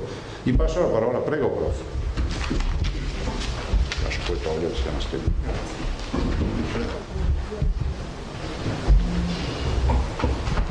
Fisiopatologia respiratoria. Grazie Presidente per l'opportunità che mi ha dato di raccontarvi un po' quella che è stata la nostra esperienza e buongiorno a tutti. Direi che la nostra esperienza può essere affrontata, a mio parere, da 3 punti di vista: un punto di vista strettamente tecnico, un punto di vista organizzativo e infine un punto di vista umano, professionale. Dal punto di vista tecnico la questione credo che voi la conosciate già, cioè ci siamo trovati di fronte a un gruppo consistente di pazienti che erano troppo gravi per poter essere curati nei reparti di malattie infettive e per i quali abitualmente si prevedeva il trasferimento nelle terapie intensive. Allora la questione che noi ci siamo posti è stata se, sfruttando tutti gli avanzamenti tecnologici che c'erano a disposizione, noi potessimo curare questi pazienti fuori dalle terapie intensive, in modo da tale da riservare e proteggere quei letti ai casi estremamente gravi. Per fare questo c'erano 2 necessità. La prima era avere a disposizione i dispositivi tecnologici. Devo dire che io non so se questo abbia differenziato il Veneto dalla Lombardia, ma noi non ci siamo mai trovati in una situazione di carenza di materiale, sia di materiale di protezione individuale, sia di dispositivi che in parte voi avete già tante volte sentito nominare: i caschi, gli apparecchi per la ventilazione non invasiva, gli apparecchi per l'ossigeno ad alti flussi. Quindi il primo requisito c'era. Il secondo requisito era quello che noi sapessimo fare questo lavoro, e qui mi permetto di dire che abbiamo potuto sfruttare l'esperienza che in passato avevamo fatto, utilizzando in parte quello che c'era di questi nuovi dispositivi, di questi nuovi avanzamenti tecnologici su tipologie diverse di pazienti. Quindi siamo partiti, e direi che quello che un po' ci ha caratterizzato è stato il fatto di aver spinto fino all'estremo questo tipo di approccio. Io avevo sempre in testa questo, che cioè il nostro reparto fosse come una specie di linea del Piave: al di là c'è la rianimazione, ma i pazienti devono rimanere al di qua. Questo noi l'abbiamo avuto in testa e le nostre scelte tecniche sono state spinte fino al massimo proprio con questo obiettivo. Quindi abbiamo avuto questo approccio e questa filosofia, e con il passare del tempo poi ci siamo trovati anche in una situazione particolare, cioè era così importante questo obiettivo che il nostro reparto, come altre terapie subintensive del Veneto, è diventato l'ambiente ideale per impiegare tutti anche gli avanzamenti, le terapie farmacologiche che passo dopo passo venivano messe a disposizione. Per cui abbiamo usato in maniera consistente farmaco di cui credo abbiate sentito parlare tante volte, si chiama tocilizumab, cioè il farmaco anti-artrite. Abbiamo usato su una consistente quota di pazienti e abbiamo usato un farmaco antivirale all'interno di uno studio clinico, si chiama Remdesivir, e poi nell'ultima fase della nostra esperienza abbiamo usato il plasma. Abbiamo usato il plasma su 5 o 6 pazienti, anzi ho la soddisfazione di dire che proprio venerdì scorso abbiamo dimesso l'ultimo nostro paziente post-Covid, che è stato un paziente su cui abbiamo utilizzato, mi verrebbe da dire con successo, almeno nel caso specifico, il plasma. Quindi che siamo andati avanti così, e così facendo abbiamo ricoverato complessivamente un centinaio di pazienti nel nostro reparto con insufficienza respiratoria grave dovuta a polmoniti da Covid, e abbiamo trasferito in rianimazione non più di 5 o 6 pazienti. Che mi capita in questi giorni di rivedere alcuni di questi pazienti, perché sono malati che poi sono stati inseriti in un programma di follow-up, e vedendo le loro radiografie, rivedendo le loro TAC, la loro storia, io veramente mi sono fatto l'idea che poteva essere una strage, che con il concorso di tutti è stata evitata. Quindi dal punto di vista tecnico le cose sono andate così. Dal punto di vista organizzativo direi che questa esperienza ci ha insegnato molto, e penso che l'abbia insegnato anche ad altri. In particolare io credo ci abbia insegnato a adottare dei sistemi flessibili, prima di tutto all'interno dell'ospedale. Cioè il nostro reparto è dotato di 15 letti, ma poi per Covid i letti sono stati via via aumentati, 15, 18, e tutto in ragione delle necessità del momento. Quando le necessità sono venute meno, sono stati anche ridotti i posti letto.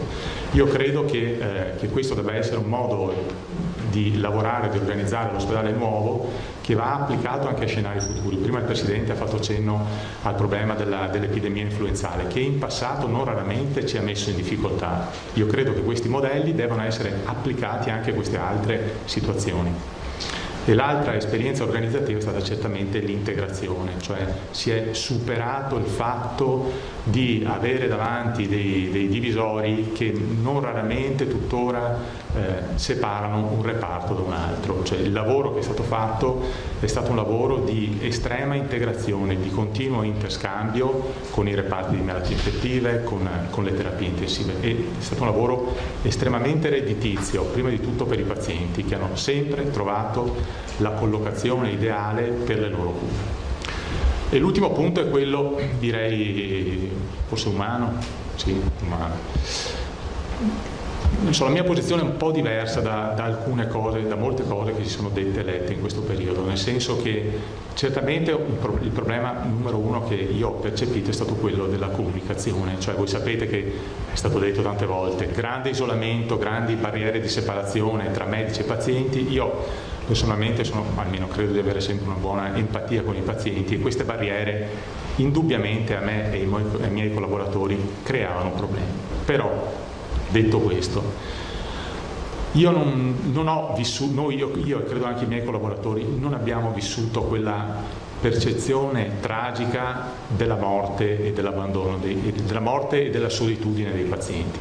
Non l'abbiamo percepita, prima perché io credo, lo dico, ma credo che la morte faccia parte dell'esperienza dei medici e quindi sia stata comunque una realtà con cui purtroppo avevamo una certa consuetudine.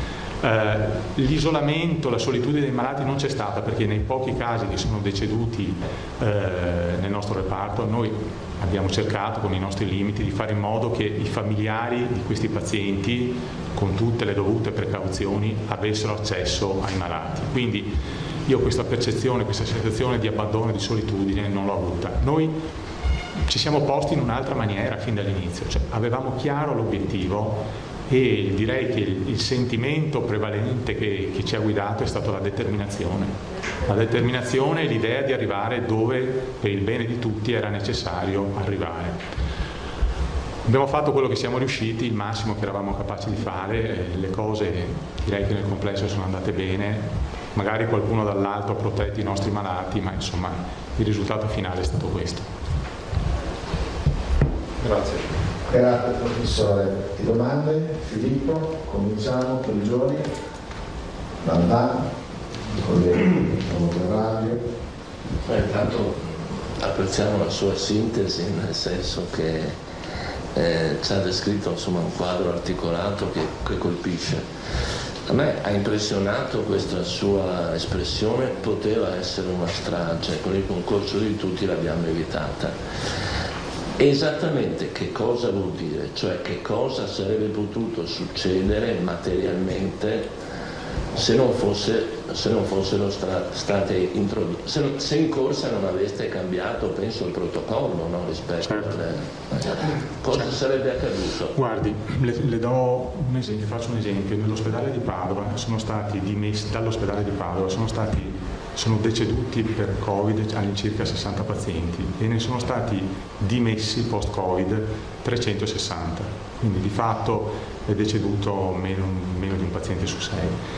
Io penso che se noi, a fronte di questo, io ho mentalmente rivisto la gravità di questi malati. Allora io credo che se non fossero stati fatti con tempestività questi aggiustamenti, ci potrebbe essere stata una strage dovuta al fatto, non so se strage sia un termine drammatico, ma le cose avrebbero potuto andare in maniera molto diversa, perché o avremmo veramente dovuto anche noi rinunciare a una certa intensità di cura e quindi in questa maniera ridimensionando le aspettative prognostiche dei pazienti, oppure avremmo dovuto fare dei trasferimenti in massa, fin tanto che era possibile, nelle terapie intensive. Allora, voi sapete che le terapie intensive sono dei reparti salvavita che usano degli strumenti e delle procedure salvavita, ma che non raramente strumenti e procedure sono gravati da un rischio di complicanza importante. Quindi io penso che se noi avessimo dovuto trasferire grandi numeri di questi pazienti nelle terapie intensive, saremmo andati incontro a un grande rischio di complicanze che alla fine avrebbe reso lo scenario completamente diverso da quello che è stato. Grazie. Prego. Per i giorni. Buongiorno. Lei ha usato un termine integrazione di cure farmacologiche e integrazione anche di attività tra i reparti.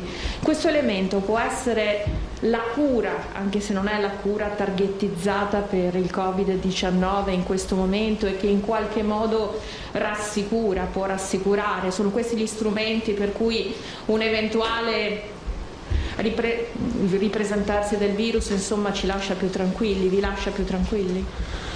Sì, integrazione è un termine importante. Integrazione, lei ha detto giustamente, integrazione delle cure, sì, perché via via che il tempo passava, questi erano pazienti sui quali, sulla base di una certa ragionevolezza, si integravano insieme varie tipologie di intervento. Certo che questi sono pazienti che sono stati ventilati non invasivamente, ma una parte di questi pazienti sono anche stati trattati con il plasma, una parte di altri di questi pazienti hanno fatto il farmaco antiartrite, cioè l'esperienza ha consentito di chiarirci le idee, ma il principio secondo me è stato proprio quello che lei dice, cioè integrare ragionevolmente tutto quello che c'è a disposizione. Questo dal punto di vista del trattamento. Dal punto di vista dell'organizzazione è la cosa ancora più clamorosa, perché abitualmente, francamente, le cose non funzionano così, cioè c'è difficoltà. Se io devo trasferire un paziente ad un altro reparto perché ritengo che quella sia la sua più adatta sede di cura, devo aspettare del tempo, devo aspettare che in quest'altro reparto i letti si liberino, che c'è tutta una serie di condizioni. Non è un'integrazione stretta, l'integrazione stretta c'è stata durante il Covid ed è, io penso, certamente la formula da replicare e la garanzia di un esito più favorevole per i pazienti. Nuovo Terrano. Grazie professore, parlerò un po' più forte. E a me ha molto colpito la parte diciamo che lei ha toccato sulla solitudine dei malati, soprattutto quelli terminali, e che chiaramente ha colpito tutti, immagino. Lei ha detto una cosa molto che vorrei che mi confermasse, se ho capito bene, che siete riusciti a far incontrare con le dovute precauzioni i malati terminali con i loro congiunti. Esatto. Guarda, io credo che nel nostro reparto, se non sono mal informato, sia stato il decesso della più giovane paziente deceduta del Veneto, se non sono mal informato, peraltro deceduta perché aveva delle gravissime complicanze associate. Per esempio in quel caso, che ricordo bene, ne ho discusso più volte, il marito è venuto a visitare la moglie fino, adesso non ricordo, il giorno prima del decesso, fin quando ha ritenuto di voler venire. Ecco, e questa è sicuramente una bella notizia. Volevo chiedere un'altra cosa. I pazienti Covid, è successo che il paziente Covid sia stato il Covid sia stato il male minore di un paziente, cioè che fosse poi invece avesse bisogno di altre cure? Guardi, io non sono tanto d'accordo su questa interpretazione, cioè non sulla sua, ma su quella che è stata data, cioè contano le comorbidità, cioè i pazienti hanno il Covid ma muoiono per altre ragioni. Nella mia esperienza per lo più non è stato così, cioè i pazienti nella gran parte dei casi erano pazienti con grave insufficienza respiratoria. Questo è il fattore di rischio. Poi è vero che alcuni malati avevano delle comorbidità che conoscete, cardiopatici, nefropatici, eccetera. Questo ha sicuramente complicato l'iter. Per esempio il paziente l'ultimo che siamo riusciti a dimettere la settimana scorsa era un paziente pieno di comorbidità, per cui tanto più sono stato soddisfatto di dimetterlo. Ma nella nostra esperienza almeno, che naturalmente era focalizzata, il vero problema era il problema respiratorio. Grazie. Prego. Altre domande? Andreolli. Professore, buongiorno. Mi spieghi bene, per favore, il suo reparto è sempre esistito, cioè il subintensivo non è stata una novità per il Covid, l'avevate già. Quando avete avuto la necessità di utilizzare tutti i dispositivi lei dice non abbiamo avuto nessun problema, di quanto siete aumentati? Certo, allora i letti subintensivi sono aumentati di 18. Cioè noi abitualmente abbiamo un reparto, diciamo, pneumologico ordinario, all'interno del quale ci sono sempre stati 4 letti subintensivi. Devo dire che è un fabbisogno probabilmente sottostimato rispetto alla necessità del nostro ospedale. Nel momento della pandemia siamo passati a 18 letti, quindi in totale 22 letti subintensivi. Un'altra domanda, professore, per cortesia. Lei ha parlato del fatto che oltre ai macchinari e ai dispositivi tecnologici avete utilizzato un po' tutte le terapie farmacologiche che via via si sono presentate, avendo avuto la possibilità di verificare gli ottimi risultati per quanto riguarda il plasma, anche il fatto che abbiate dimesso l'ultimo vostro paziente l'ha resa felice. Secondo lei, di tutte le terapie che avete utilizzato, qual è, per l'esperienza che ha avuto, la migliore sulla quale insistere, considerato che qui si sta portando avanti questa idea della banca del plasma? Certo, allora, ognuno ha la sua esperienza e la sua visione. Per noi era importante bloccare la malattia nella sua fase più acuta. Questo è il problema che noi avevamo davanti. In questo senso certamente per noi ha avuto importanza, sapete, quel farmaco antiartrite che l'abbiamo usato largamente su oltre 30 pazienti, e qui non è solo l'impressione favorevole, ma ci sono anche dei dati che adesso confortano questa impressione. Il plasma, allora sul plasma bisogna essere più prudenti, e soprattutto per una ragione, perché è stato l'ultima risorsa farmacologica che abbiamo avuto a disposizione, e come tale abbiamo naturalmente e fortunatamente avuto meno possibilità di impiegarlo.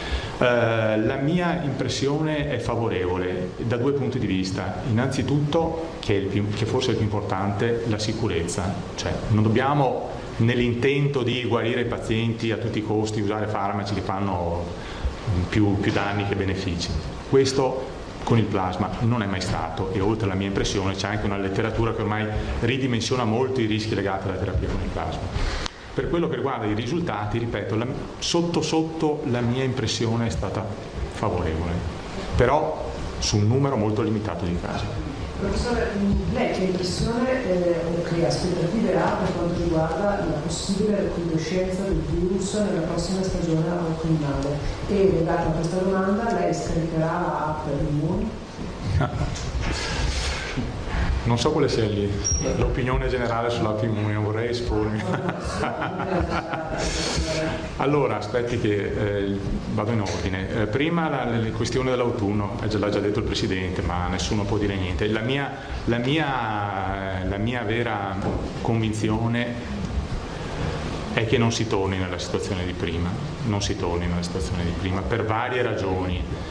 Ma non credo, non riesco a immaginare che si torni nella situazione di prima, che sarebbe disastrosa per tutti. Adesso non devo io allargare il mio scenario, ma limitandoci a noi, io non so se noi saremmo in grado di sostenere di nuovo l'impegno e la fatica che ha richiesto il periodo che abbiamo vissuto. Però io sono convinto che a questo io penso che non si arriverà più. Per quello che riguarda l'app Immuni, ma diciamo che i problemi sono tanti, comunque, e li avete già detti voi tante volte. Non so se la scaricherò, non lo so.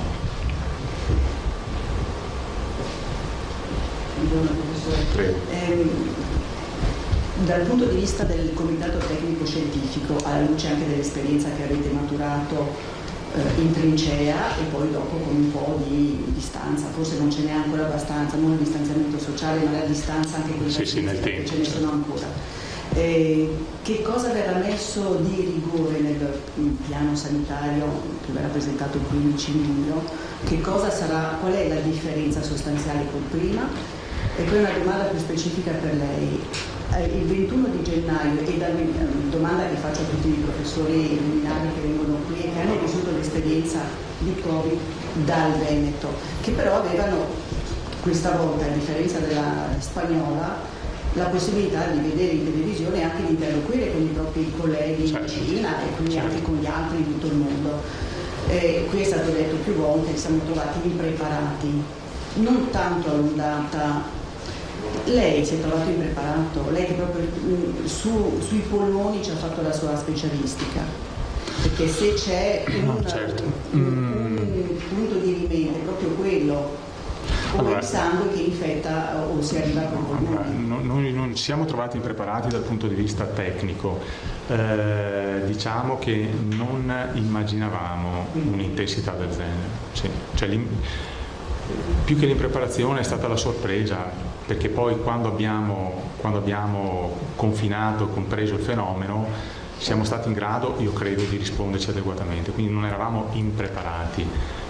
È stata inaspettata, però, ripeto, questo è un altro ovviamente aspetto caratteristico di tutta questa storia, cioè l'accelerazione dei fenomeni, l'intensità e l'accelerazione dei fenomeni, sia per quello che riguarda lo sviluppo della pandemia, sia lei ne ha fatto cenno per quello che riguarda l'intensità dei rapporti che tutto questo ha generato, sia all'interno dell'ospedale che fuori dall'ospedale, perché io come tutti abbiamo avuto contatti con tutto il mondo in quel periodo, come ha detto lei. Quindi non l'impreparazione ma la sorpresa. Per quello che riguarda invece le proposte riorganizzative, ma io credo, ma l'ha già detto anche qui il Presidente, che alcuni aspetti appunto organizzativi all'interno dell'ospedale devono essere cambiati. Una grossa differenza la farà il fatto che abbiamo o no, come è stato fatto cenno prima, a disposizione dei test che ci consentono rapidissimamente di catalogare il paziente. Se non sarà così, dovranno essere mantenuti e potenziati dei percorsi all'interno degli ospedali che separino nettamente le due tipologie di malati, il sospetto dal non sospetto. Questo ha tutta una serie di ricadute che vanno dal pronto soccorso a aree isolate all'interno dei reparti, cioè, è un universo da ricostruire. Perché è la regola aurea di tutte le epidemie, cioè isolare. Certo. Basta leggere la peste di Camus senza andare tanto in là, cioè se tu isoli. Questo vuol dire che noi non siamo proprio concettualmente preparati a questo? No, cioè in precedenza, lo dico francamente, secondo me le nostre pratiche non erano così predisposte, così orientate ad affrontare così drammaticamente questo modello. No, secondo me non lo eravamo. Le cose adesso sono cambiate. Io penso all'influenza, come ci comportavamo gli anni scorsi. Non avevamo in ospedale, intendo dire, tutte queste precauzioni e queste attenzioni che invece adesso l'epidemia ci ha insegnato e che penso applicheremo in maniera sistematica. Quindi nel piano del 15 giugno troveremo proprio questi limiti? Io penserei di sì. Pensa alla mascherina, in ospedale non si vedeva. Esatto. Ma in tutto il mondo era così. Esatto. Noi non usavamo, è vero, non usavamo le mascherine. Sostanzialmente. Dal 21 di gennaio in Cina avevano mascherine, scafandri e lei che lavora in un reparto dove il respiro, se non c'è, sai subito che l'infezione ti arriva così, era già un segnale o no? Sì. Sì. No, indubbiamente era un segnale al quale poi abbiamo risposto il più rapidamente possibile, però 2 mesi prima, come ha detto anche il Presidente, c'era l'epidemia influenzale. Pochi giravano con la mascherina, capite? Molto pochi. Non si possono fare previsioni per quello che riguarda l'autunno e quindi un ritorno, una nuova ondata di coronavirus, ma le risulta parecchio in prospettiva che il virus stia effettivamente perdendo di aggressività, e da che cosa lo si desume? Per esempio che la sintomatologia dei contagiati è più lieve rispetto a prima. Sì, guardi, lei sa che su questo fatto della virulenza del virus si è discusso molto. Io penso che il ridimensionamento, non vorrei dire delle banalità, ma penso che il ridimensionamento dell'impatto della malattia sia legato più ad altre ragioni, che sono quelle che ci siamo detti, cioè la tempestività della risposta, la tempestività di identificare il paziente, la possibilità di isolarlo, la possibilità comunque, se necessario, di curarlo con quello che abbiamo a disposizione rapidamente, è secondo me la chiave di volta del miglioramento delle aspettative.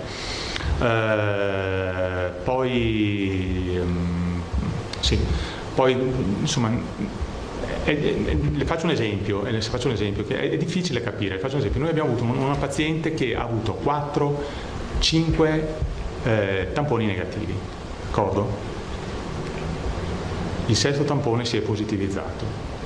Allora, che significato ha tutto questo?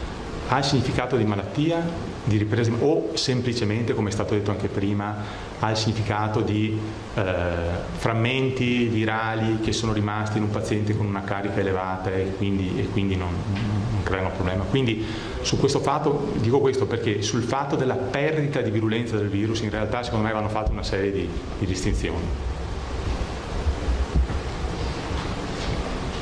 Esatto. Sì, io non mollerei l'osso su questa vicenda dell'autunno, capisco la sua cautela, però qui dovrebbe aiutarci anche l'esperienza proprio dello specialista nelle malattie respiratorie, nella fase influenzale. Lei teme questa sovrapposizione di sintomi analoghi che vi complicano la vita? Uno. L'altra domanda, anche qui lei è stato abbastanza diplomatico, ha detto alla collega Ada, non so se scaricherei l'Immuni. Per caso lei intravede in questa app un problema poi di gestione degli eventuali casi di positività? Cioè è questo che la rende perplesso? Grazie.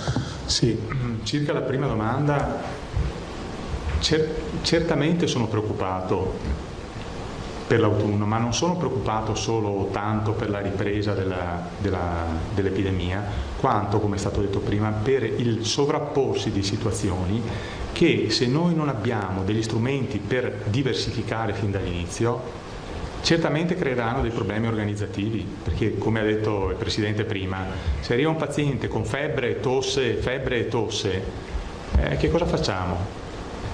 Quindi lo scenario autunnale è uno scenario preoccupante dal punto di vista organizzativo, se non ci saranno degli strumenti più forti e più rapidi per chiarire le cose.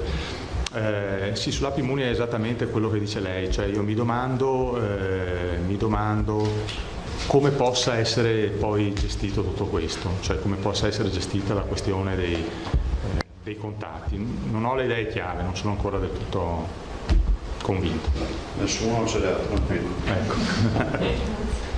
Altre domande? Tu l'hai scaricata l'app? Tutto santo hai scaricato l'app? Al momento no. Qui non serve. Esatto, qui non serve.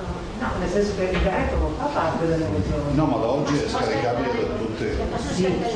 Oggi il progetto è nazionale, sono uscite da sperimentazione. Non la scarichiamola anche come gesto di fiducia verso la sanità regionale. Direi che possiamo chiudere qua. Io volevo ringraziare il prof, avete visto che ne valeva veramente la pena. Ringraziare per suo tramite anche tutto il team, perché loro hanno fatto un lavoro straordinario. E considerate che al di là, lo chiedevate un po' tutti, no? I numeri dei letti, 18 letti, 24, quello che è.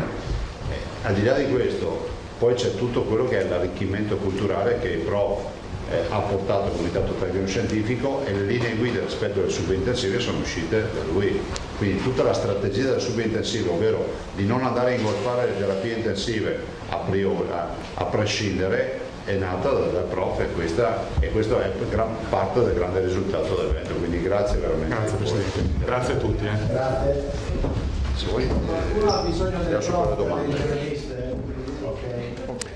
Allora, questa è la conferenza stampa di oggi. Dunque avete sentito, si è parlato molto di quello che viene definita la fase 4. Allora, prima di tutto rivediamo nel dettaglio quali sono i dati dell'azienda Zero, dati importanti, li vediamo subito, vediamo se riesco a rientrare qui nella... ho perso la... Beh, ve lo dico io.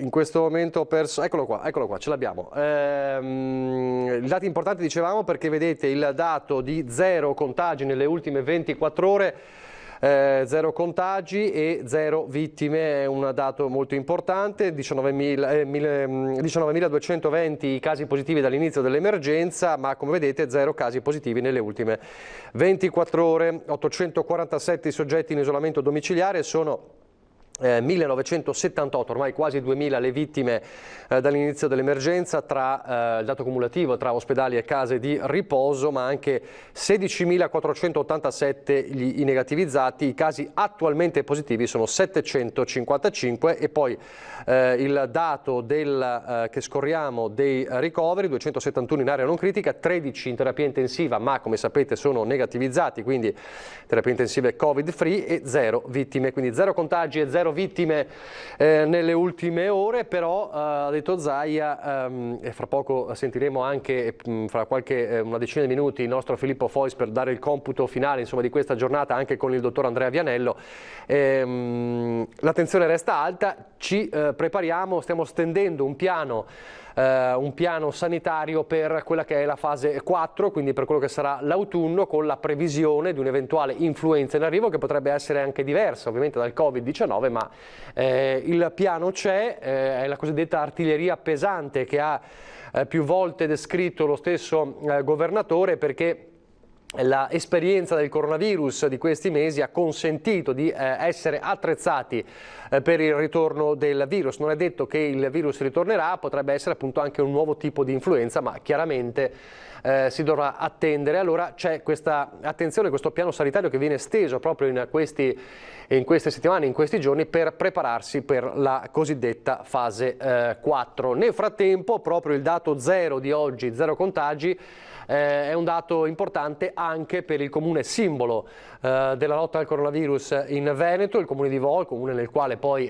si recherà per l'inizio dell'anno scolastico, come sappiamo, il capo dello Stato Sergio Mattarella. Allora 0 contagi anche nel comune simbolo di Vo. Il 14 giugno, una data da ricordare per il comune di Vo Euganeo. Anche l'ultimo cittadino positivo al Covid si è negativizzato. A quasi 4 mesi da quel 21 febbraio il paese, dove tutto è iniziato qui in Veneto e che ha registrato il primo decesso italiano per coronavirus, oggi è libero. Tutti sono guariti, la notizia arriva il giorno dopo il volo del santo sopra i cieli di Vo.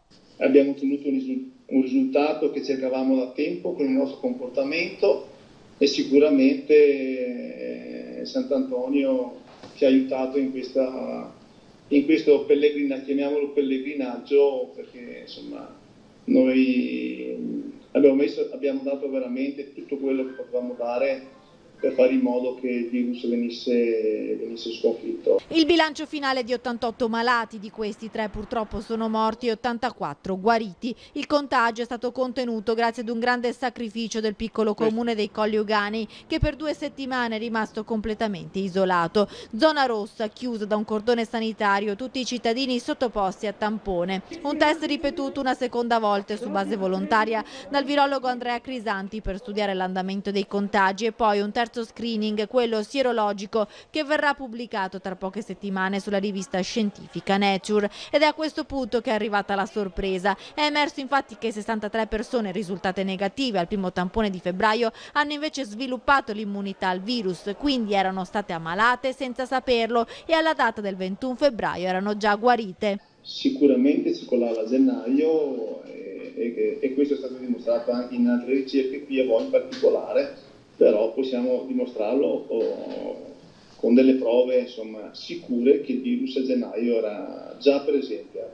Ora è iniziata un'indagine per ricostruire la catena del contagio, per cercare di capire come il coronavirus sia arrivato sui Colli Euganei. In questa settimana verranno fatti questi questionari, sottoposti ai questionari le persone interessate, e quindi completiamo con questa fase il sierologico, rimanendo aperto poi anche l'ultima fase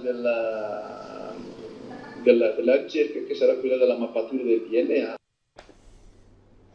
Una puntata da non perdere questa sera, lo ricordiamo, a Ring dalle 21:15 sarà una puntata nella quale parleremo di emergenza coronavirus, di economia, di stati generali, ma anche di politica. Quindi tornerà in ballo la questione elezioni, anche quanto sta accadendo all'interno del Movimento 5 Stelle questa sera e poi parleremo del Santo. Allora, gli ospiti di Ferdinando Varino questa sera sono il senatore della Lega Massimo Candura, che peraltro ha scritto una interrogazione parlamentare proprio in Senato sul caso della ex caserma Serena, un altro fronte di polemica legato al coronavirus in questi giorni. Poi l'europarlamentare del Partito Democratico, l'onorevole Alessandra Moretti, ed Enrico Cappelletti, candidato governatore del Veneto con il Movimento 5 Stelle. E poi da non perdere anche il collegamento con padre Oliviero Svanera, rettore della Basilica del Santo, perché ripercorreremo anche la giornata di sabato della festa di Sant'Antonio, quella giornata straordinaria, storica, con la reliquia del Santo che di fatto ha viaggiato sui cieli di Padova sull'elicottero, ed eravamo lì presenti come Media Nord-Est, come Rete Veneta, per testimoniare questo evento con il saluto, l'abbraccio, insomma la benedizione a tutti i territori colpiti dal coronavirus, anche quel comune di Vo che, come abbiamo visto, da oggi è definitivamente Covid free. Quindi puntata da non perdere alle 21:15 questa sera con Ring. Allora adesso torniamo a parlare di economia e torniamo a parlare dei rischi legati al coronavirus, non sono solo i rischi delle chiusure, della crisi. In qualche modo legato alla crisi c'è anche chi si può approfittare di questa crisi legata al coronavirus, e cioè la criminalità organizzata. Allora siamo in collegamento, e lo saluto, con l'avvocato Stefano Artuso. Buongiorno. Grazie, buongiorno a lei. Che fa parte di AML Lab, che è l'associazione che lotta contro i rischi, l'associazione italiana di ricerca sul rischio del riciclaggio. Allora, voi qualche giorno fa avete lanciato un allarme molto importante proprio sul rischio delle infiltrazioni della criminalità organizzata nelle imprese legate appunto al coronavirus. Qual è allora lo stato, la situazione, quali sono i rischi, qual è lo scenario? Grazie. Sì, la settimana scorsa, venerdì, abbiamo organizzato un seminario online in internet alla presenza di professionisti e anche di forze dell'ordine, della Guardia di Finanza, proprio per un aggiornamento sulle tematiche economiche e sui rischi di infiltrazione criminali ai tempi del coronavirus. In realtà è stato un seminario più ampio, perché si sono ricompresi anche tutte le modifiche ai controlli e alle verifiche fiscali che la legislazione da ultimo ha portato. I rischi sono notevoli e sono già stati denunciati dal Ministero dell'Interno, sono già stati denunciati dalla Banca d'Italia e nascono dalla debolezza del sistema economico imprenditoriale a fronte di mesi di chiusura e di prospettive di ripresa che sono incerte e che hanno tempi lunghi. È chiaro che in questi scenari in cui lo Stato da un lato deve garantirsi l'efficacia delle risorse che utilizza e quindi deve evitare che vada a favore di imprese che ne possono beneficiare senza avere i requisiti, e dall'altro dover garantire l'esigenza che effettivamente queste risorse vadano a chi ne ha bisogno, c'è un'esigenza di bilanciamento che rischia di penalizzare chi ne ha un'immediata urgenza. Vi do un numero su tutti: nei primi 4 mesi del 2020 sono state ricevute 263 segnalazioni di operazioni sospette, cioè di quelle operazioni che potrebbero avere un rischio, che potrebbero comportare una possibilità di infiltrazione nell'economia sana di risorse malate. Questo è un po', diciamo, il riciclaggio spiegato in parole semplici. 263 sono molte e soprattutto sono per importi considerevoli, cioè c'è una malavita che sta alla finestra e appena può s'affaccia quando capisce che lo scenario è difficile per gli operatori onesti e quindi per lei c'è più spazio di manovra. Questo dato è un dato nazionale o regionale?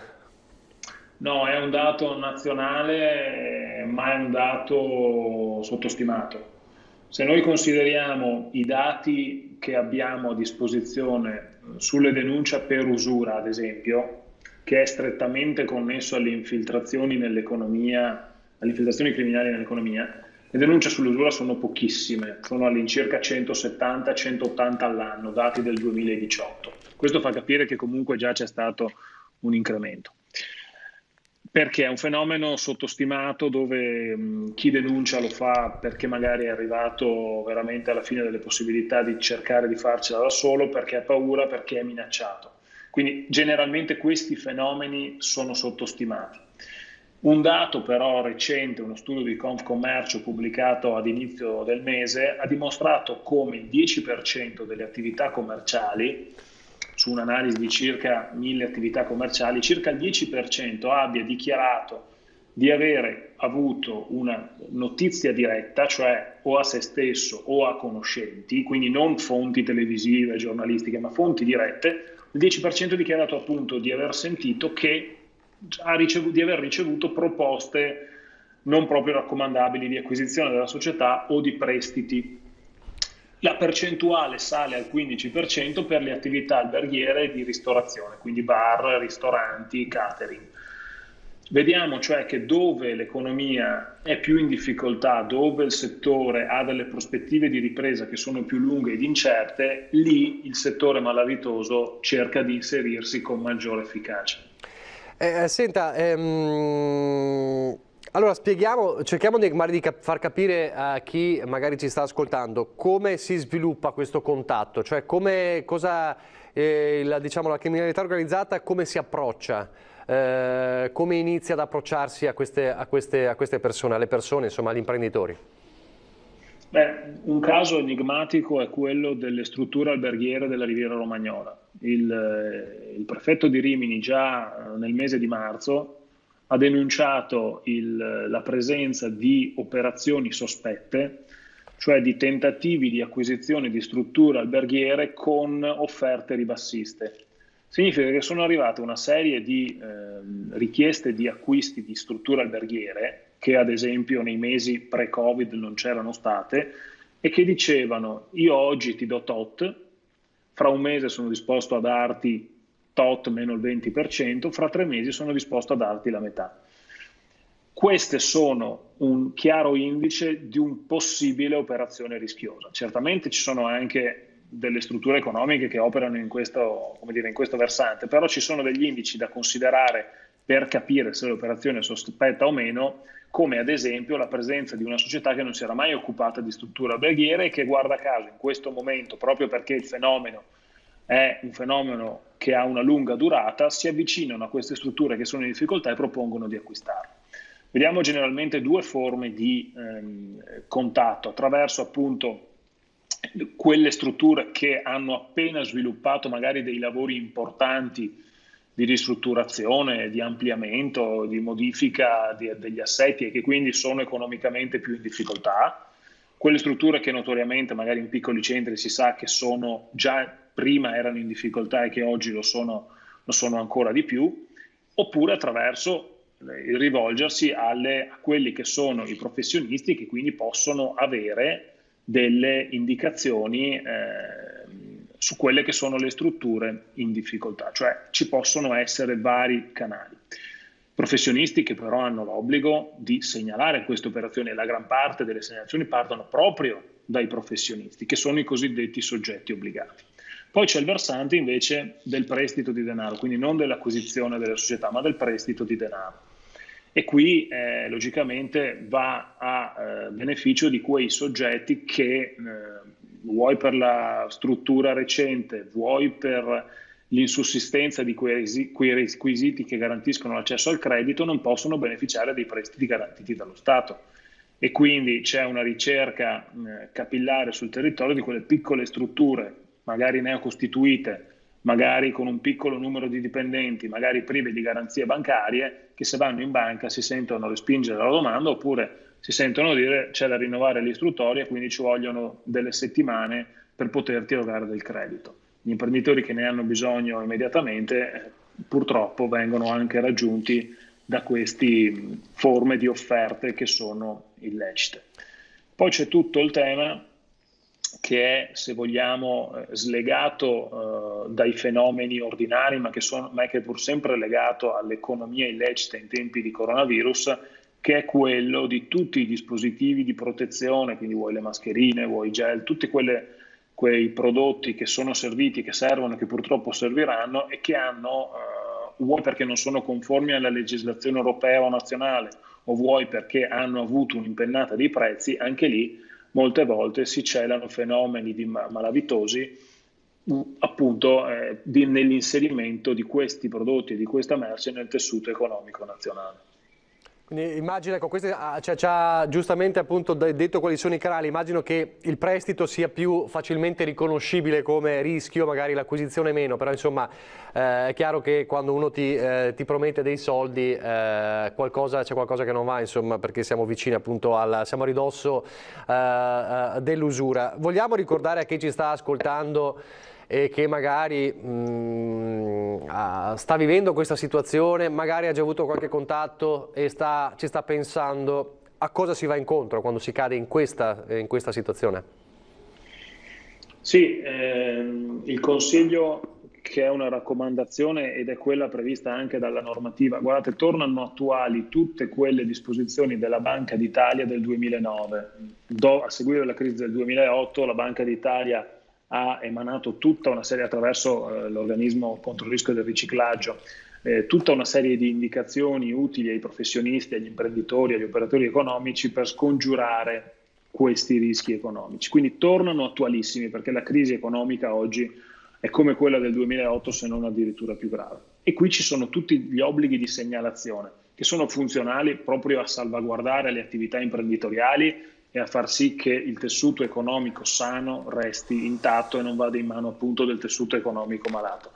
Si rischia non soltanto i reati che possono scattare in questi casi, quindi il riciclaggio piuttosto che l'autoriciclaggio, piuttosto che la truffa ai danni dello Stato o l'erogazione di somme ai danni dello Stato. Questo è un primo versante, ma il versante più grave è quello che si rischia di perdere l'attività, perché generalmente vuoi nei fenomeni usurari, vuoi nei fenomeni di acquisizione delle società da parte di soggetti malavitosi o criminali, la tendenza è quella appunto ad un'appropriazione che all'inizio sembra conveniente per ambo le parti, che poi in realtà finisce per essere conveniente per la parte soltanto che acquista.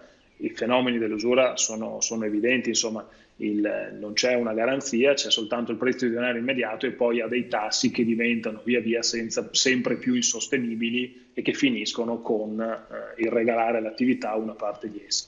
Quindi non c'è soltanto un rischio penale, ma c'è proprio un rischio di tenuta e di conservazione dell'attività di impresa.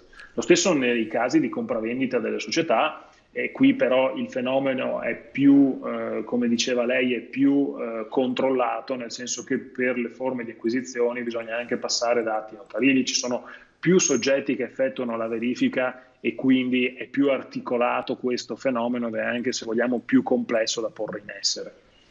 L'ultima domanda che le faccio è una domanda da osservatore, ovviamente, è una domanda tra virgolette politica, ma è da osservatore. Allora, se potesse parlare con il governo direttamente, con il Premier, con i ministri, qual è la cosa che consiglierebbe immediata al governo e a chi deve predisporre le misure economiche nei decreti, insomma, che sono stati fatti e che verranno poi presentati per evitare che questa piaga si allarghi?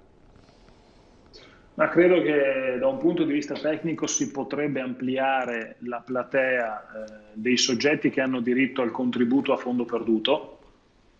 Nel decreto rilancio si è previsto che chi fattura fino a 5 milioni di euro possa accedere a un contributo a fondo perduto, quindi lo Stato ti dà dei soldi che non dovrai restituire.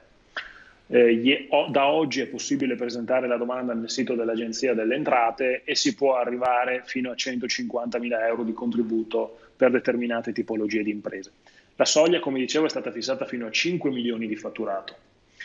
Questa soglia potrebbe essere estesa.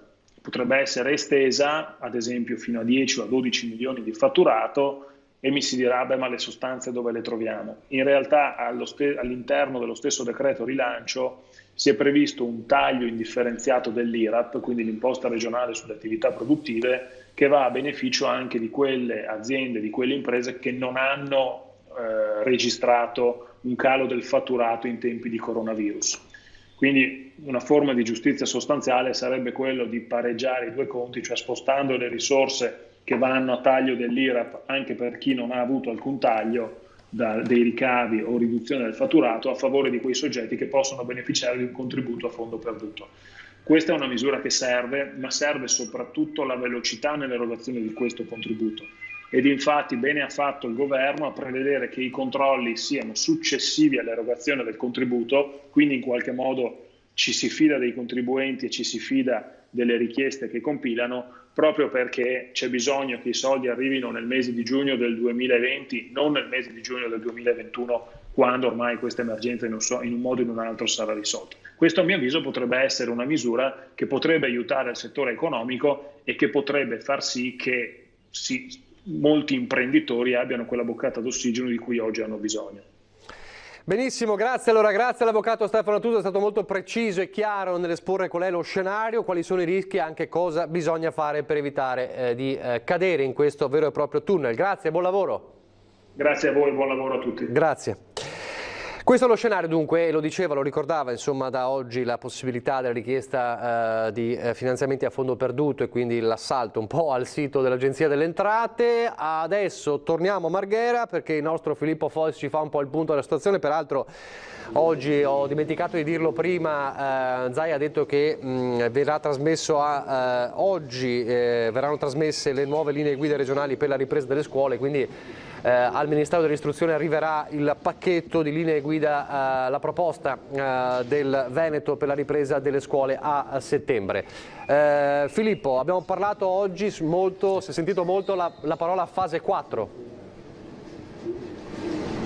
Esatto, la fase 4 che è quella in cui sostanzialmente non ci saranno più i famosi DPCM o le linee guida stringenti che abbiamo conosciuto in questo momento. Sarà una fase prudente naturalmente perché nessuno al momento può fare una previsione su quella che potrebbe essere una recrudescenza del virus quest'autunno, ma è che comunque diciamo è una fase di cauto timido, di cauto ritorno alla normalità. Ecco, un ritorno alla normalità che però dovrà sempre essere affrontato come è stato ribadito anche oggi dal Presidente della Regione Luca Zaia, senza abbassare la guardia. Purtroppo abbiamo alcuni esempi in altre zone fortunatamente molto distanti da noi del mondo di una seconda ondata di coronavirus, certo non grave come quella precedente, e questo significa che comunque bisogna essere attrezzati per poterla fronteggiare nel caso si ripresentasse, una previsione che al momento non può fare nessuno. Da questo punto di vista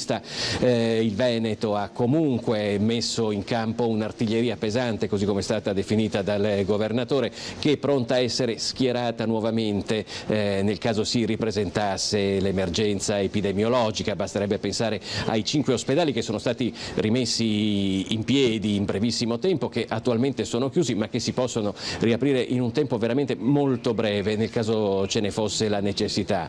Anche quelli che attualmente hanno ripreso la normale attività, come per esempio quello l'ospedale di Jesolo, che era stato un Covid Center, può essere ritrasformato per l'appunto in un ospedale per fronteggiare l'emergenza coronavirus, credo nell'arco di 24 ore. Per cui da questo punto di vista un cauto ottimismo per quello che riguarda l'autunno, ma senza mai abbassare la guardia e comunque con la sicurezza che non ci si troverà impreparati sicuramente, perché tutto ciò che si può mettere in campo è pronto a essere schierato nuovamente.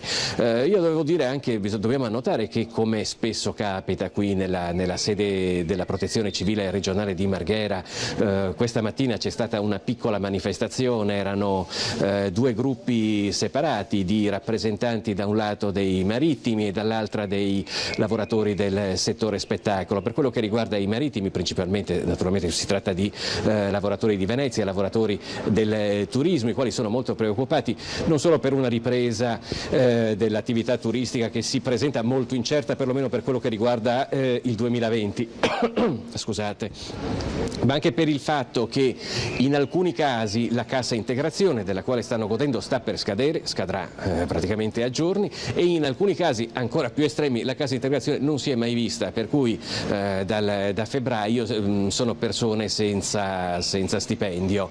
È la seconda volta che arrivano qui a Marghera, c'era già stato un primo incontro all'incirca un mese fa, oggi c'è stato nuovamente un incontro sia con l'assessore Lanzarin che con il presidente Zaia. Gli altri sono i lavoratori dello spettacolo e la loro è una protesta che comunque va anche oltre il Covid-19, perché come hanno espresso nel corso della mattinata l'assessore Lanzarin, questa emergenza può essere anche l'occasione per ripensare a un settore nella quale operano diversi lavoratori che hanno pochissime tutele, comprese anche quella della cassa integrazione, per cui diciamo che è un argomento che spazia più a livello nazionale che regionale. Ad ogni modo è stato fissato un appuntamento sia con l'assessore al lavoro Donazzan che con l'assessore al turismo e allo spettacolo Corazzari.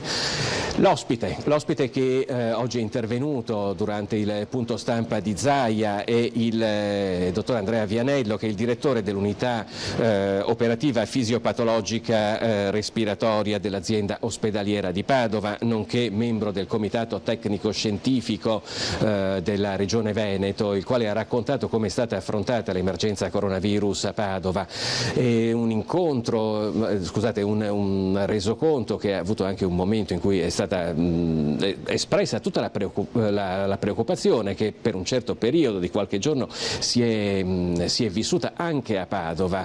Il dottor Vianello ha usato un termine molto forte, ha detto poteva essere una strage, cioè c'è stato un momento in cui si è temuto seriamente anche per il Veneto che la curva dei contatti potesse prendere dei numeri pari a quelli della Lombardia. Fortunatamente si è trattata solamente di un timore che si è dissolto anche grazie all'organizzazione con la quale si è provveduto a mantenere anche i termini anticontagio che sono stati utilizzati e le metodologie di cure.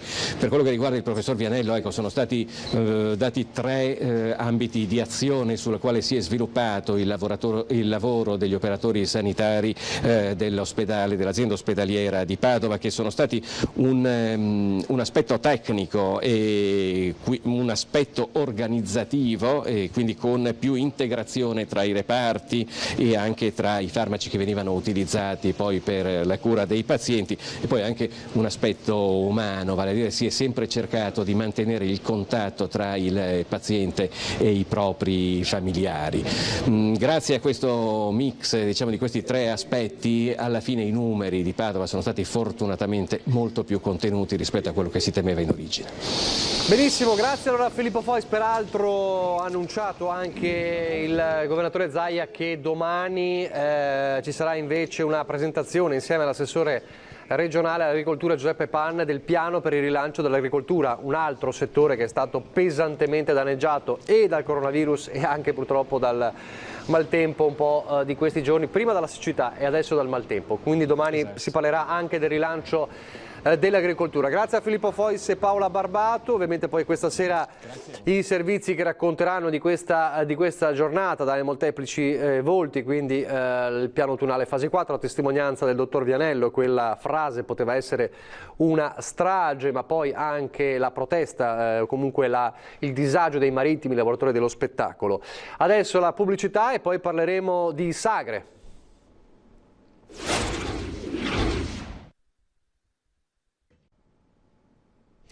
Rieccoci in diretta, l'ultima parte di questa prima parte dell'edizione straordinaria. Come sapete poi alle 17:30 come ogni giorno la nuova edizione straordinaria che vi accompagna fino ai nostri telegiornali Veneto, Venezia e Treviso, poi l'ultima parte dell'edizione straordinaria dalle 20 alle 21 e poi alle 21:15 Ring. Vi ricordo gli ospiti di questa sera Ring, il senatore della Lega Massimo Candura, l'europarlamentare del Partito Democratico l'onorevole Alessandra Moretti, il candidato a governatore del Movimento 5 Stelle Enrico Cappelletti e poi padre Oliviero Svanera, il rettore della Basilica del Santo, per tornare a parlare della grande festa di sabato a Padova. Torniamo allora a parlare di emergenza Covid, emergenza sanitaria ormai in fase di conclusione, 0 vittime, 0 contagi. Oggi il governatore, come abbiamo sentito poco fa dal nostro Filippo Fois, ha parlato anche dello scenario della fase 4, l'autunno, e quindi il probabile ritorno del Covid oppure di una nuova nuova influenza, insomma, di quello che potrebbe essere lo scenario, ma poi c'è il presente. Il presente parla di una settimana nella quale da oggi riaprono i cinema, non tutti riapriranno, ovviamente le disposizioni sono sempre quelle di legge, del DPCM con le restrizioni, ripartono gli spettacoli e questa settimana ripartono anche in teoria le sagre dal 19. Allora ne parliamo con chi di questo se ne intende, il presidente regionale dell'Unione Proloco, ovvero Giovanni Folador. Buongiorno. Buongiorno a voi, grazie. Allora, è una settimana finalmente in cui si può dire ritornano le sagre. Vorrei chiederle intanto come vive questa fine ormai dell'incubo anche per chi si occupa di questo importantissimo settore, perché è un po' il cuore pulsante del Veneto e degli eventi del Veneto, e poi se ci può dare un quadro di chi riparte, come si riparte. Allora, ci dica tutto. Sì, è un fatto positivo che dal 19 sia stato sdoganato il fatto della ripartenza per le sagre. E questo sicuramente dà un'iniezione di fiducia e di voglia di fare ai volontari, però la cosa non è semplice, non è così automatica. Sabato e domenica non avremo sicuramente prossime le sagre, come in ogni caso non le avremo mai neanche per tutta l'estate come le abbiamo viste e come le abbiamo vissute in questi anni. Le regole sono giustamente molto stringenti. È chiaro che noi stiamo ragionando, ma stavamo ragionando da tempo, a ripensare come fare questi eventi, perché le regole vanno rispettate e quindi sono regole, come dicevo, importanti. Gli assembramenti, come vi abbiamo detto oggi, non li possiamo più sicuramente vedere all'interno dei capannoni delle strutture, vanno pensati in modo diverso, con le prenotazioni a numero chiuso e in maniera molto serrata. Ecco, voi avete... Noi stiamo spingendo, noi stiamo spingendo in ogni caso anche perché c'è difficoltà e anche tanta titubanza da parte delle Proloco, perché non è facile ottemperare tutto quanto viene richiesto. Noi come UNPLI stiamo stimolando a far sì che questo avvenga, però anche ripensiamo i nostri eventi in maniera diversa. E per questo noi stiamo organizzando con l'assessore Caner già martedì prossimo per tutte le Proloco della provincia di Treviso e di Belluno un incontro via webinar proprio per capire bene quali sono le regole, le possibilità di fare, ma anche per dare stimoli alle Proloco di fare qualcosa nelle regole, ma di dimensioni sicuramente più ridotte. Diceva martedì prossimo, domani oppure la prossima settimana? Domani, quindi domani ci sarà questo incontro importante, ecco, questa è una notizia, insomma, dal quale potrebbero emergere delle novità? Novità, no, ma delle indicazioni sicuramente importanti per le Proloco su come agire e su come comportarsi. Lo facciamo poi anche venerdì per le province di Venezia, Padova e Rovigo e martedì prossimo per Verona e Vicenza, proprio per tutto il Veneto, grazie all'assessore Caner e ai suoi dirigenti, proprio per dare indicazioni. Poi noi stiamo spingendo adesso per manifestazioni diverse, come le stiamo già anche facendo. Richiamiamo eventi diffusi nel territorio per evitare gli assembramenti e quindi dare possibilità.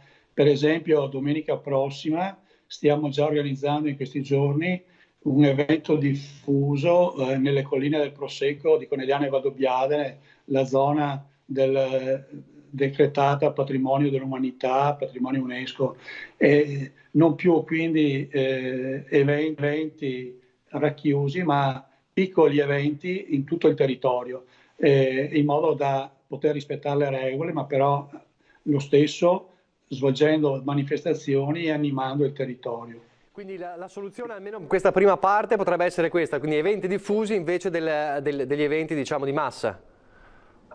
Sì, e poi ci tengo a dirlo perché leggevo anche prima su qualche giornale di informazione e online, che noi ci teniamo moltissimo a coinvolgere anche le categorie economiche in questo momento.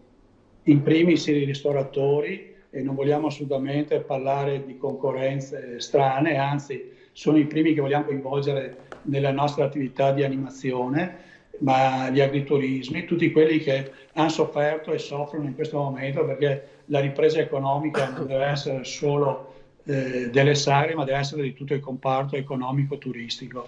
E su questo noi siamo molto allineati e agiremo sicuramente in questo modo. Senta, ci può così un po' descrivere come potrebbe essere questo evento diffuso di domenica sulle colline del Prosecco? Come lo avete organizzato, come lo state organizzando? Guardi, volentieri, noi faremo, perché il sorgere del sole a Maiga Marieca sopra le prealpi trevigiane, con la banda musicale di Valdobbiadene, una merenda al sorgere del sole, quindi proprio per dire le colline del Prosecco risorgono, si aprono a questa fase nuova. Poi dalle 11 a mezzogiorno faremo un brindisi diffuso in tutte le piazze del territorio di Conegliano Valdobbiadene, grazie alle mostre della primavera del Prosecco superiore alle Proloco del territorio, ma in questo abbiamo coinvolto anche i ristoranti che hanno aderito e noi invitiamo poi la gente ad andare a mangiare nei ristoranti, anche loro offriranno un brindisi, sarà un brindisi proprio di riapertura delle colline di Conegliano Valdobbiadene alla gente, far sì che torni e che venga, e poi nel pomeriggio alle 5 del pomeriggio presso la pieve di San Pietro di Feletto ci sarà un concerto con il Conservatorio di Castelfranco Veneto, proprio un omaggio in un porto splendido anche da un punto di vista panoramico sulle colline, un omaggio alle colline del Prosecco Patrimonio UNESCO. E abbiamo coinvolto su questo poi tutti gli attori del territorio, questo è importante. Certo. Tutti partecipano, i ristoratori, gli albergatori, gli agriturismi, le cantine, tutti in un grande abbraccio collettivo. E questi sono gli eventi che noi vorremmo organizzare. Già è stato fatto uno consimile, per esempio a Masera a fine maggio, al posto della tradizionale mostra della ciliegia presso Villa Barbaro, altro patrimonio UNESCO, è stato anche là fatto un evento diffuso in tutto il territorio del comune di Masera, coinvolgendo anche là produttori e ristoratori, certo, e tutte le categorie. Sento uno squillo, non so se è il suo computer. No, si è fermato, ok. Allora, questo per quanto riguarda l'inizio, insomma, è anche in questa bella immagine del sole che sorge, insomma, un nuovo sole che risorge nel territorio, insomma, patrimonio dell'umanità. Per quanto riguarda invece poi le sagre, tra virgolette, classiche, che comunque, seppure in modo diverso, verranno fatte, immagino, quest'estate. Ci può dire, perché ce lo chiedono anche moltissimi, come verranno strutturate? Cioè pensiamo ad esempio, facciamo un'ipotesi, pensiamo alla più classica delle sagre, senza per forza l'evento enorme, ma alla più classica delle sagre con il tendone, la gente che va a prendersi la salsiccia, le patatine, la costicina, il concerto. Ecco, come invece sarà una sagra, diciamo, tipica, una sagra normale quest'estate? Come potrebbe essere? A parte il fatto che saranno meno persone, quindi saranno, credo, ci sarà, come diceva lei, la prenotazione, i distanziamenti, come potrebbe essere? Ce lo può descrivere? Guardi, ci stiamo pensando perché è molto difficile anche riuscire a realizzare tutto questo. Su questo penso che saranno poche le sagre, lo diciamo chiaramente, che si svolgeranno, perché le regole sono giustamente quelle dei ristoranti ed è giusto che siano quelle, per cui è necessario la prenotazione, è necessario il distanziamento, il numero chiuso Non sarà facile, anche perché ci sono dei costi oggettivi nell'organizzare tutte queste cose qua, e servono anche tanti volontari. E poi il ballo, la musica sono cose che difficilmente, se non ci sarà un'apertura diversa, si potranno realizzare. E quindi io vedo ma soprattutto più che tendoni dove ci sono già strutture fatte lo stanno per esempio programmando a Camalò, dove la tradizionale mostra dei vini, e di fare ovviamente qualcosa di più contenuto con le stesse regole praticamente che dei ristoranti, ma in modo molto, molto limitato come numero di persone sicuramente. Quindi anche poi la classica giostra per bambini sarà difficile, perché diciamo, a contorno c'è sempre anche quello, no? Sì, a parte che noi non ci occupiamo di questo, no, certo. Si occupano più i comuni, eccetera, di queste autorizzazioni. Ci potrà probabilmente anche essere, anche là, rispettando le regole che ci sono state date.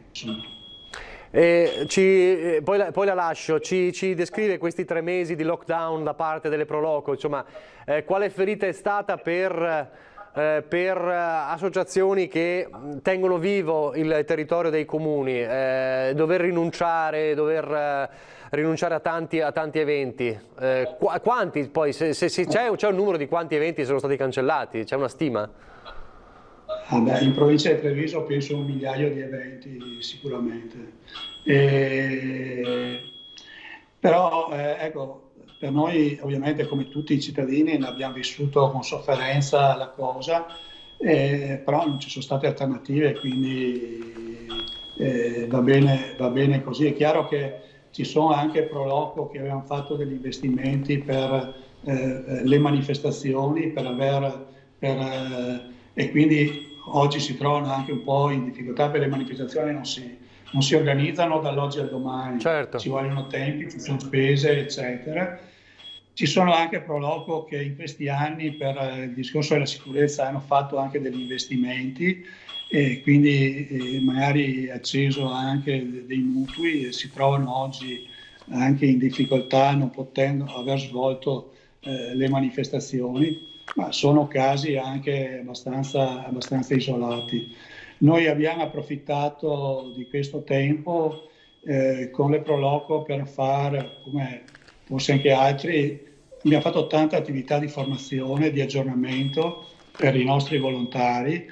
Abbiamo fatto settimanalmente, 2 volte a settimana, dei webinar con grande partecipazione, webinar da 200 persone su tutti i problemi proprio dell'organizzazione degli eventi, della promozione degli eventi, problemi specifici sulla sicurezza, la SIAE, i problemi fiscali, eccetera. Ne abbiamo approfittato proprio anche di questa, per continuare a fare i volontari, certo, per essere poi a servizio della nostra comunità. Benissimo, allora grazie a Giovanni Follador. Allora vedremo un po' cosa potrà emergere da questo incontro di domani anche con l'assessore regionale Caner. Grazie, buon lavoro. Grazie a voi, buona giornata. Grazie. Questo dunque è lo scenario che si profila con le sagre. Ovviamente molte, lo ha detto Follador, non ci saranno, la gran parte. Quelle che ci saranno ovviamente in forma ridotta, altrimenti l'alternativa è appunto gli eventi diffusi, piccoli eventi diffusi come quello che ci ha raccontato proprio, che si svolgerà domenica sulle colline del Prosecco. Adesso un'altra piccola pausa pubblicitaria, poi l'ultimissima parte dell'edizione straordinaria.